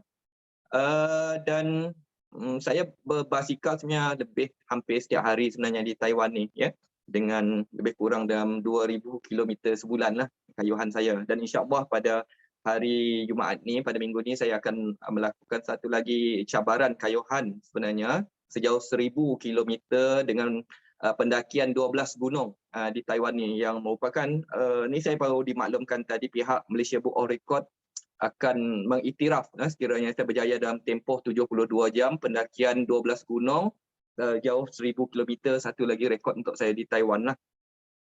Jadi kalau bercakap dari segi inilah, saya balik kepada isu yang kita bincangkan, pengalaman di Taiwan ini, saya rasa peluang yang ada banyak sebenarnya yang seperti daripada untuk scholarship ni ya.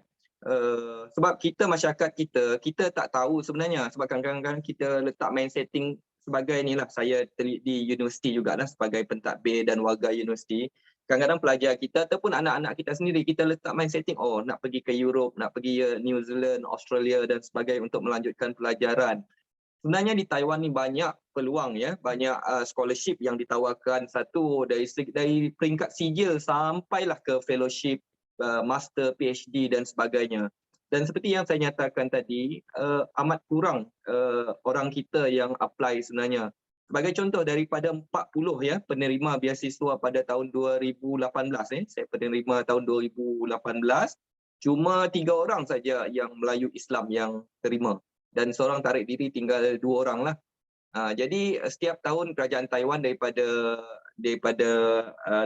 sijil hinggalah ke PhD lebih kurang dalam 40 rakyat Malaysia yang dapat. Yang ni daripada MOFA ya. Ni tak termasuk daripada Ministry of Education, Ministry of Science, daripada pihak universiti, daripada yayasan dan juga daripada private agency yang ada di Taiwan. Sebenarnya banyak ruang.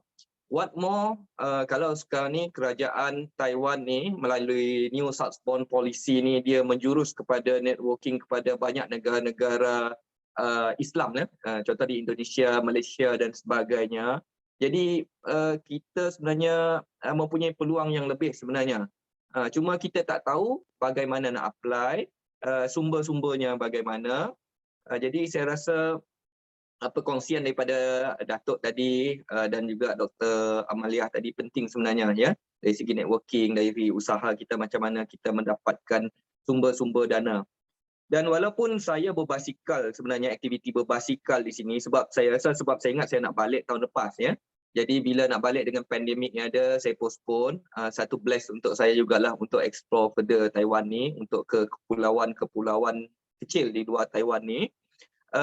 Saya juga terlibat dalam membuat paperwork, sebab bila kita nak ada event-event besar, contohnya melibatkan kos yang tinggi, tu pentingnya dari segi networking dan kita punya paperwork lah, apa yang kita nak kalau kita nak letak di dalam paperwork tu sendiri. Jadi dekat situ sebenarnya memberi ruang dan cabaran kepada kita untuk berada di negara minoriti Islam ni lah. Contohnya macam dengan penduduk yang kurang penduduk Muslim ya, yang kebanyakannya kurang populasi Islam di Taiwan ni, yang rakyat Islam ni kurang daripada 400,000 ya, lebih kurang dalam 400,000. Dan daripada 400,000 kebanyakannya adalah pendatang ni lah, warga asing seperti dari Malaysia yang datang bekerja, datang belajar dan sebagainya untuk tempoh sementara. Ataupun yang berkahwin dengan rakyat tempatan lah, Taiwanese dekat sini. Cuma yang betul-betul Islam Taiwanese ni berdasarkan penlibatan saya dalam masyarakat, kurang daripada 10,000 sebenarnya. Kurang daripada 10,000 orang. Dan amat payah kita nak mengenali yang Islam ni kecuali kita ke masjid. Ataupun bila ada kematian dan sebagainya, kita pergi solat jenazah, baru kita tahu oh yang ni Islam dan sebagainya. Jadi itulah kalau peluang yang ada kita manfaatkan, insyaAllah saya rasa untuk kita explore negara Taiwan ni, explore Taiwan ni lah dari segi budaya, nak buat research dan sebagainya. Sebab saya jumpa ramai juga yang sebenarnya dari Malaysia ni yang datang ke sini daripada universiti-universiti lain. Tetapi jumlah ni amat kecil dibandingkan dengan ni lah bangsa-bangsa lain ataupun daripada negara luar yang ambil kesempatan sebenarnya. Jadi itulah kalau kita buka di website dan sebagainya Google untuk Taiwan ni, banyak maklumat yang boleh kita dapat. Dan sekarang ni pun saya banyak membuat dari segi membantu dari segi inilah. Contohnya kalau ditengok di dalam FB saya, hampir setiap hari saya share pengalaman saya di Taiwan, dekat mana kita boleh mendapatkan makanan halal, dekat mana ada masjid, dekat mana tempat ibadah, ada Muslim friendly dan sebagainya. Banyak yang saya share kepada masyarakat. Sebab bagi saya, termasuk juga saya pernah share dari segi beasiswa di Taiwan ni, ya, untuk kita galakkan, untuk bagi saya menggalakkan lagi ramai rakyat Malaysia yang apply, mengambil kesempatan untuk dapatkan beasiswa di Taiwan ni. Jadi itu saya rasa serba sedikitlah Dr. Syadiah. perkongsian yang saya buat dalam masa yang singkat ni. Okay, terima kasih. Seronok dengar. Tadi Cik Mos dah cerita juga tentang cabaran, kemudian achievement. Kalau betul lah saya dengar tadi 2000 km ya satu bulan berbasikal. Saya 40 tahun lebih hidup pun saya tak rasa ada 200 km pun berbasikal. Okay, kalau di sana kan dah lama juga, 4 tahun kiranya dah faham lah budaya orang-orang di sana kan. Jadi kalau Alhamdulillah. academician ni bila mereka nak ke sana ialah saya rasa rata-rata tidak pernah lagi buat academic research field work di Taiwan tu. Jadi mungkin boleh cerita sikit lah kalau bagaimana pengalaman Cik Mos kan kalau lihat those academician yang datang sana mereka buat research work, mungkin ada tips ke yang nak dikongsi bagi kami yang belum lagi ke sana ni. Bagi saya seperti juga yang dinyatakan tadi ya, saya tambah sedikit apa yang di-share Dr. Akmaliah dan Datuk tadi. Bagi saya, sebab saya pun penerima beasiswa juga di sini dan bila kita menerima tanggungjawab beasiswa ni sebenarnya berat sebenarnya. Sebab kalau di Taiwan ni walaupun saya menerima beasiswa untuk pengajian Mandarin saja lebih kurang 25,000 NT sebulan untuk setahun, lepas tu saya dilanjutkan untuk program Mandarin lah di private institution dan sebagainya. Tetapi dia punya requirement agak tinggi, expectation dia orang agak tinggi. Jadi bila mendapat beasiswa ni kita hendaklah buat yang terbaik lah. Dan kebanyakan penerima beasiswa daripada peringkat bahasa ataupun persijilan di Taiwan ni dia orang mendapat beasiswa daripada agensi lain. Bila dia orang berada di Taiwan ni daripada MOFA, lepas tu dia pergi ke Ministry of Science just for example. Ataupun dia daripada dia universiti yang memberi penajaan. Khususnya yang saya jumpa 80% saya boleh katakan kalau pelajar Indonesia yang ramai dekat Taiwan ni adalah antara mereka yang menerima beasiswa daripada Taiwan lah. Sebab dia tahu dan maklumat yang dia orang dapat pun dah luas ya, dia orang di-share dan sebagainya. Cuma di Malaysia tak banyak. Kalau saya tanya maklumat mengenai education di Taiwan ni, bagaimana mendapatkan bantuan. Tetapi kalau tak dapat bantuan pun kalau ada peluang, saya rasa Taiwan saya boleh consider lah sebagai salah satu tempat yang suasana amat kondusif lah. Sebab sebelum ni pun saya pun pernah tinggal di luar negara lah bersama keluarga yang di Australia dan suasananya agak berbeza dari segi pembelajaran dan sebagainya. Kalau di Taiwan ni, kalau anak-anak yang belajar ni kita tak ada masalah sosial sebenarnya. So, pelajar di sini dia kebanyakan dia memang kalau tengok Jepun, budaya Jepun ni dia belajar dan banyak kepada macam mana saya nak katakan more on disiplin lah, more on disiplin. Jadi kalau untuk kembali kepada soalan tadi dari segi tipsnya yang saya boleh kongsikan sedikit lah ya berdasarkan pengalaman saya sebagai penerima beasiswa dan kejayaan saya di sini untuk yang nak sampai ke Taiwan ni untuk inilah sama ada dari segi untuk academic research dan sebagainya. Satu, kita kena set matlamat. Matlamat ni akan menentukan sasaran kita di mana kita nak buat. Apa yang kita nak buat bila berada di Taiwan ni. Dan dari segi research yang macam mana yang boleh memberi big impact kepada komuniti di Taiwan ni ya, komuniti di Taiwan ataupun keseluruhan masyarakat dunia contohnya ataupun masyarakat Malaysia. Jadi yang tu yang penting sebenarnya. Kalau apa-apa yang kita nak buat, biarlah kita walau dengan usaha kita memberi satu keberkesanan ataupun big impact kepada komuniti. Dari situ baru senang kita nak dapatkan sokongan, support dan sebagainya. Keduanya, bila kita dah set matlamat ni, kita setkan effort kita lah. Macam mana kita nak mendapatkan kejayaan tersebut ya. Sama tak kisahlah sama ada dari segi sijil ke nak buat fellowship ke attachment dan sebagainya. Macam mana kita nak buat mendapatkan sokongan daripada pihak-pihak yang berkaitan. Contohnya dari segi usaha kita lah. Kita kena set yang terbaik lah. Dari situ baru kita dapat yang selanjutnya. Kadang-kadang kita tak terfikir bila kita dapat satu research grant ni, mungkin kita akan dapat research grant yang seterusnya. Jadi bila kita membuat yang terbaik ni. Dan ketiga, saya tekankan networking lah. Dan Alhamdulillah kalau networking kita baik, insyaAllah macam Datuk sebutkan tadi, Dr. Amaliah juga sebutkan tadi, mudah untuk kita mendapatkan sokongan daripada agensi ataupun pihak berkaitan dekat sini. Sama ada dari segi tajaan dan sebagainya. Sebab ni pengalaman saya sendirilah. Macam saya cerita tadi, bukan mudah untuk mendapatkan tajaan ya, macam saya tajaan bahagian daripada basikal, untuk saya termasuk pakaian dan sebagainya. Jadi itu melibatkan networking lah, dan juga kita punya repo bila berada di sini. Dan sekarang ni pun saya banyak dijemput untuk program promosi Islam ya, halal, melalui program Salam Taiwan dan sebagainya. Yang tu secara tak langsung, kalau kita ada good repo dan juga kita we have a really good networking with the community, dan kita terlibat secara langsung, saya rasa benda tu akan datang sendiri. Kita tak cari, dia akan datang sendiri ya. Bila kita dah put effort kita untuk studio, kita dah letak matlamat tadi, kita dah ada effort, kita put our networking, sedikit networking, dan kita kenal secara tak langsung, kita dapat. Dan selepas tu saya rasa kita yang terakhirnya, kita, bagi saya happy lah apa yang kita nak buat ya.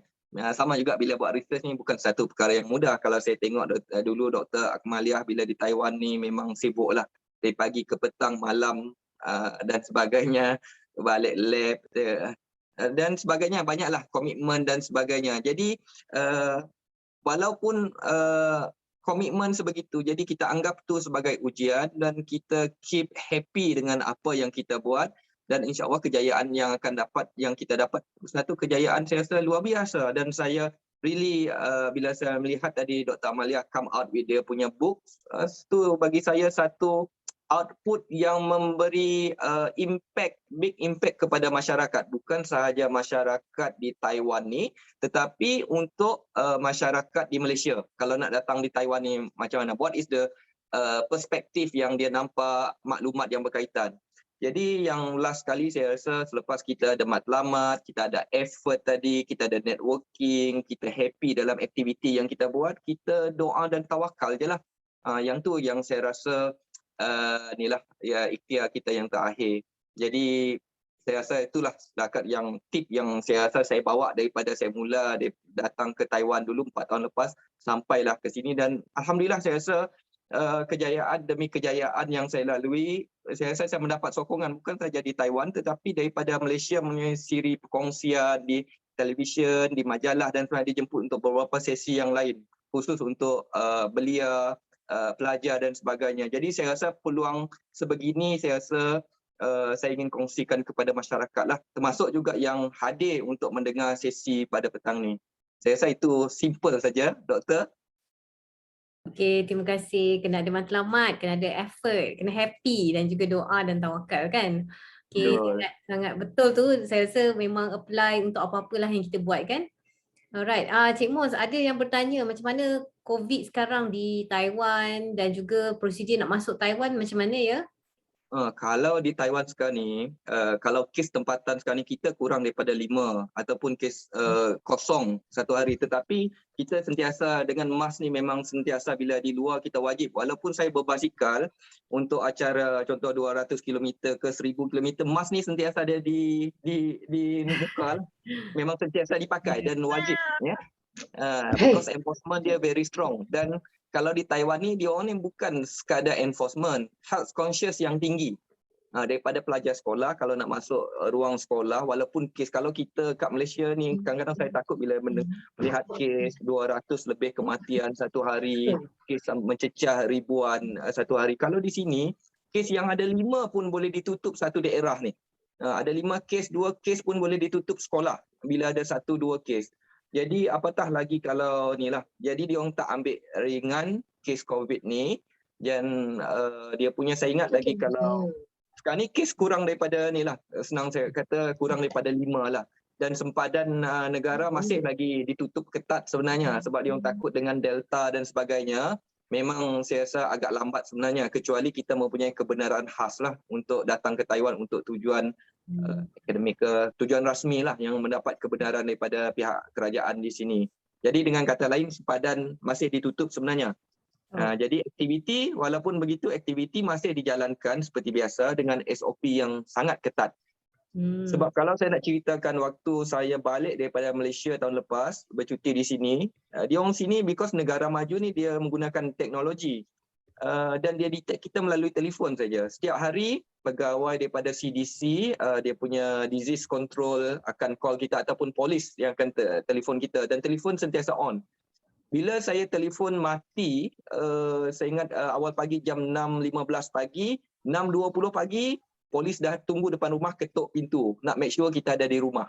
Dan bila dalam keadaan kuarantin rumah tu pun kadang-kadang sampah pun tak boleh kita nak hantar turun ke bawah. Ada orang dia hantar agensi untuk ambil sampah kita di rumah. Jadi satu lagi, kalau di Taiwan ni dia proaktif. Kalau dari segi untuk detect COVID ni, dia bukan tunggu COVID datang.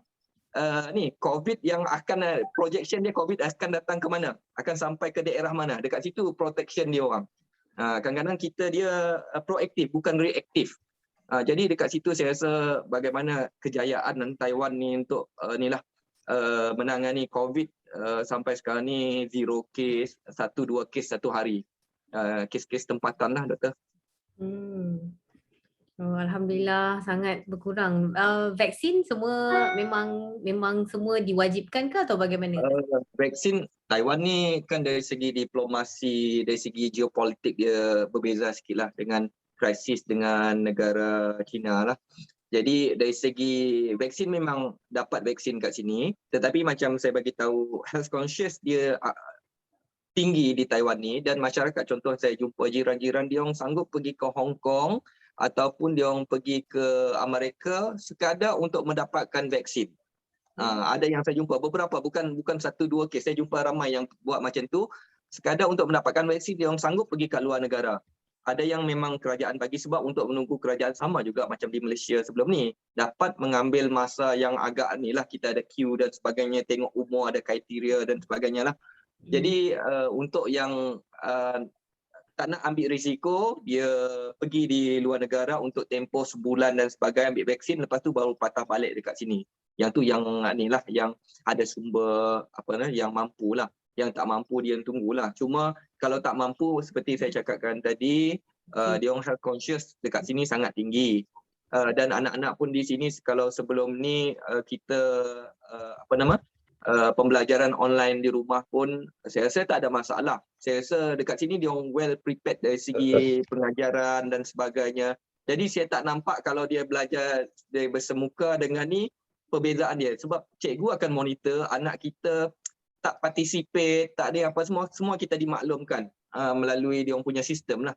Sistem online dia orang memang saya rasa advance jugalah. Bukan nak kata Taiwan ni terbaik, dan banyak benda yang sebenarnya yang dari segi pengamatan, pengalaman sendiri yang saya rasa boleh kita apply sebenarnya. Ni berbalik kepada masyarakat lah. Sejauh mana kekuatan kita dari segi undang-undang kita, dari segi ni. Tapi kalau masyarakat kita mengambil sambil lewat ataupun penguatkuasaan kita lemah, saya rasa tu menjurus kepada ni lah, kebekasanan bagaimana kita menangani sesuatu masalah yang ni lah, seperti COVID ni. Betul. Okey, seronok borak dengan Cik Mos, lari sikit lah, bukan cerita tadi, tapi ni kita isu yang jadi topik lah satu dunia sekarang tentang COVID ya. Betul. Okay, jadi saya buka juga kepada rakan-rakan, kalau ada yang hendak bertanya kepada Cik Mos direct selain daripada chat box. Dah lari sikit tadi kita, tapi tak saya apa. banyak maklumat sebenarnya saya banyak buat perkongsian sebenarnya ya. Kalau di FB saya banyak perkongsian mengenai Taiwan.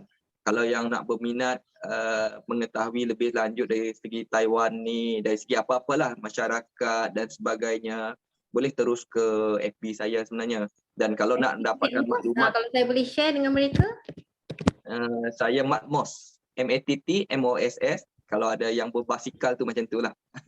Okey, so cari Mat Mos ya, saya dah dan kalau nak kontak saya pun, kalau ada apa-apa yang boleh bantu, insya-Allah. Saya pun banyak sebenarnya dapat ni sesi-sesi sebegini, dan juga dari segi orang kontak macam-macam lah untuk mendapatkan maklumat mengenai Taiwan, mengenai termasuk yang COVID dan sebagainya lah. Dan kebanyakannya pun selain aktiviti berbasikal. Jadi buku saya yang saya terbitkan nanti, dan alhamdulillah lah saya banyak dibantu kat sini. Even penerbitan buku saya pun ada pihak-pihak di sini yang willing untuk menerbitkan buku saya ya, perjalanan dan juga penjelajahan saya di Taiwan ni. Jadi insya-Allah hujung tahun nantilah. Jadi Dr. Amaliah dah keluarkan buku dia mengenai halal. Aspek yang saya rasa sangat bagus untuk perkongsian, dan banyak aspek-aspek lain lagi yang saya rasa yang orang kita tak tahu sebenarnya. Jadi dengan kata lain, bila saya share kebanyakan dari segi scenery Taiwan dan sebagainya, panorama masyarakat dia, saya rasa tu sebagai daripada marketing untuk tarikan untuk orang ke Taiwan. Dan paling penting, kalau saya nak katakan, Taiwan ni sangat selamat. Percayalah, kalau siapa yang datang ke Taiwan ni, sebab saya beberapa kali tertinggal, 2 kali saya tertinggal pasport dengan beg duit saya di kedai satu lagi di stesen MRT. Saya dapat balik, barang saya tak diusik pun, ada duit pun tak usik. Dan ada satu ketika handphone jatuh, orang cari, saya tak jumpa, polis call, pergi ambil balik di balai polis. Jadi dengan kata lain, kalau kita pergi minum dan sebagainya, tinggal barangan kita di atas di meja makan dan sebagainya, orang tak usik kat sini, orang takut nak usik.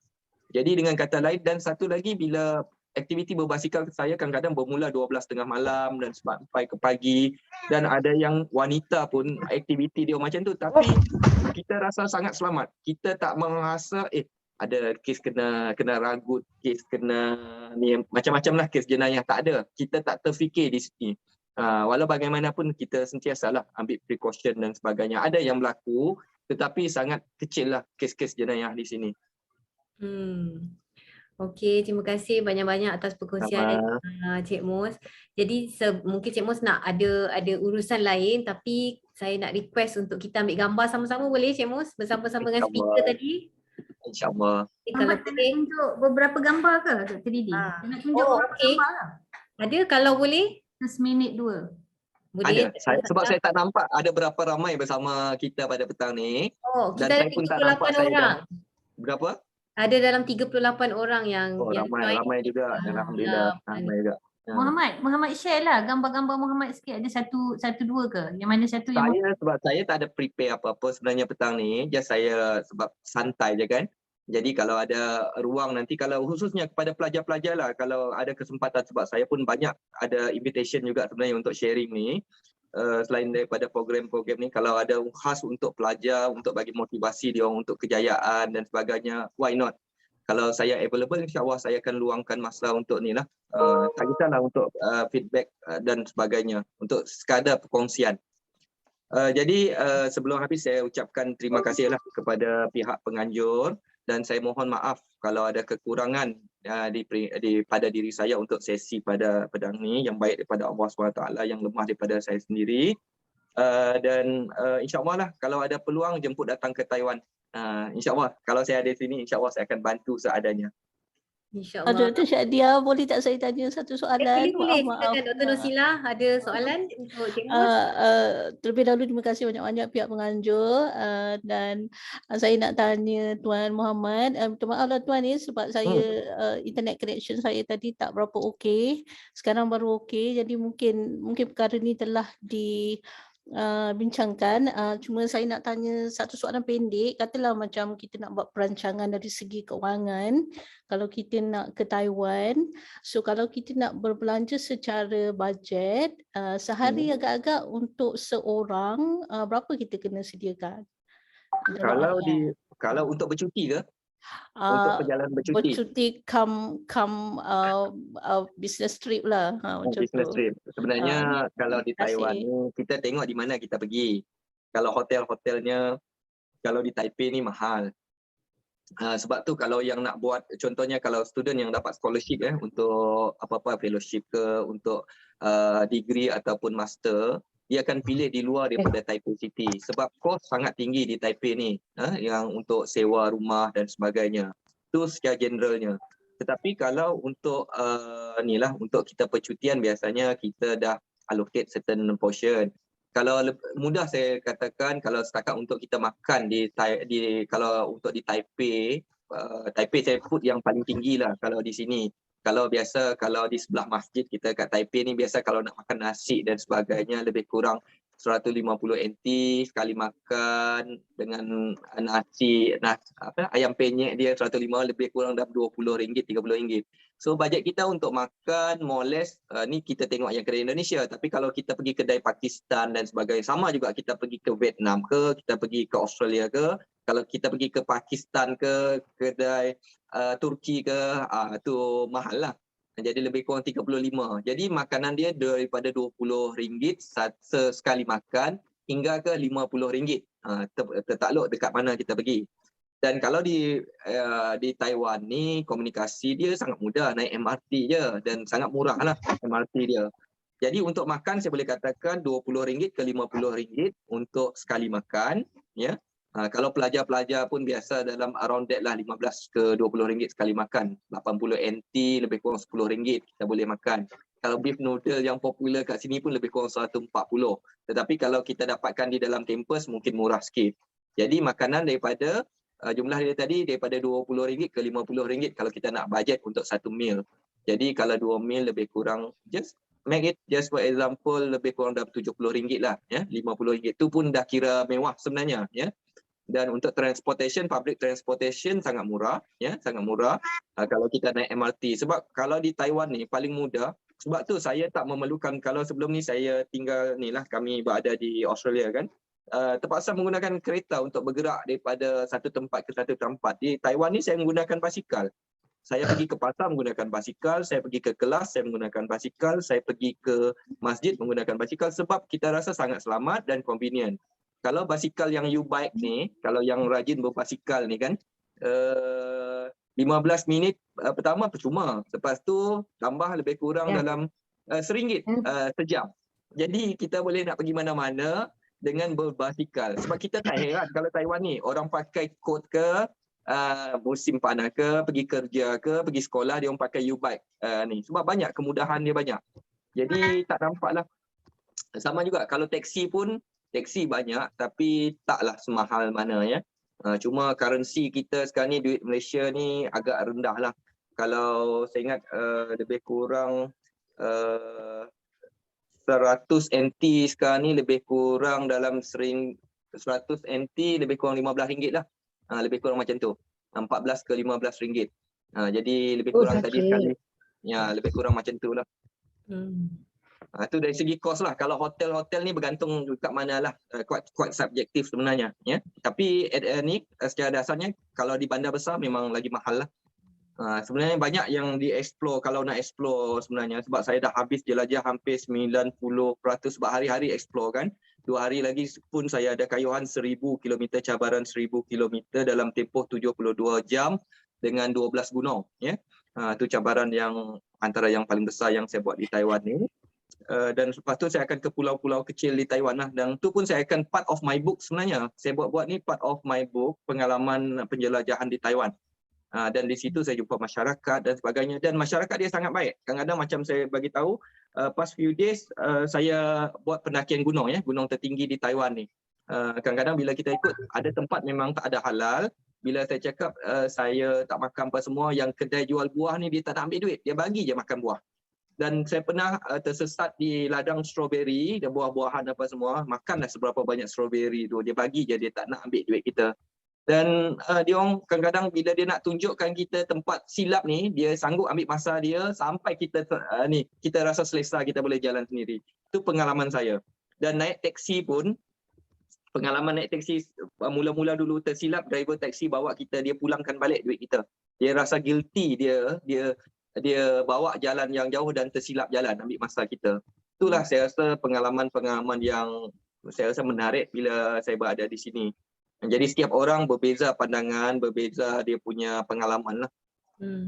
Banyak sebenarnya pengalaman yang Cik Mus boleh kongsi dengan kita, tapi masa ni memang quite tight kan. Tapi tak apa, InsyaAllah preparation sesiapa yang nak ke Taiwan ni kita boleh jemput lagi Cik Mus, ya, untuk InsyaAllah. Alright, okay. Jadi masa pun dah terlajak juga kita ni. Jadi kita ada special guest hari ni. So apa kata kalau kita ambil gambar bersama-sama dengan speaker juga, Datuk Dr. Hasna dan juga Dr. Khairul Akmaliyah. Dan juga rakan-rakan yang lain yang masih ada, kalau boleh on camera, kita sama-sama ambil gambar. Okay, mana-mana yang boleh on. Okay, ready? Alright. Sekejap ya. Okay, ada lagi yang akan on kamera. Okay. Right. Okay, so semua ready 1, 2, 3. Okay, sekali lagi. 1, 2, 3. Okay, so terima kasih banyak-banyak kepada speaker kita yang bermula dengan Datuk Dr. Hasnah, kemudian Profesor Madya Dr. Khairul Alham dan juga special guest kita hari ini Cik Mat Mos, dan juga atas perkongsian masing-masing pada hari ini. Banyak yang kita pelajari. Ada juga soalan yang tak terjawab tadi. Mungkin ada yang kena PM tepilah dengan Dr. Khairul Akmaliah. Banyak lagi yang nak kena share template-template ke surat-surat contoh lah ya Dr. Khairul. Boleh kan?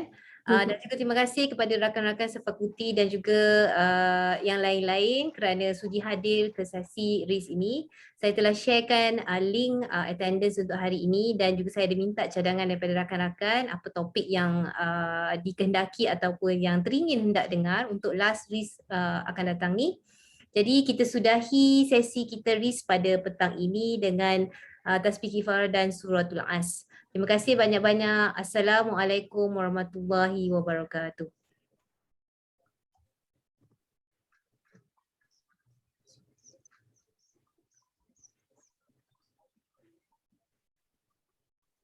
Okay, terima kasih semua. Assalamualaikum warahmatullahi wabarakatuh. Terima kasih. Terima kasih semua. Assalamualaikum. Terima kasih.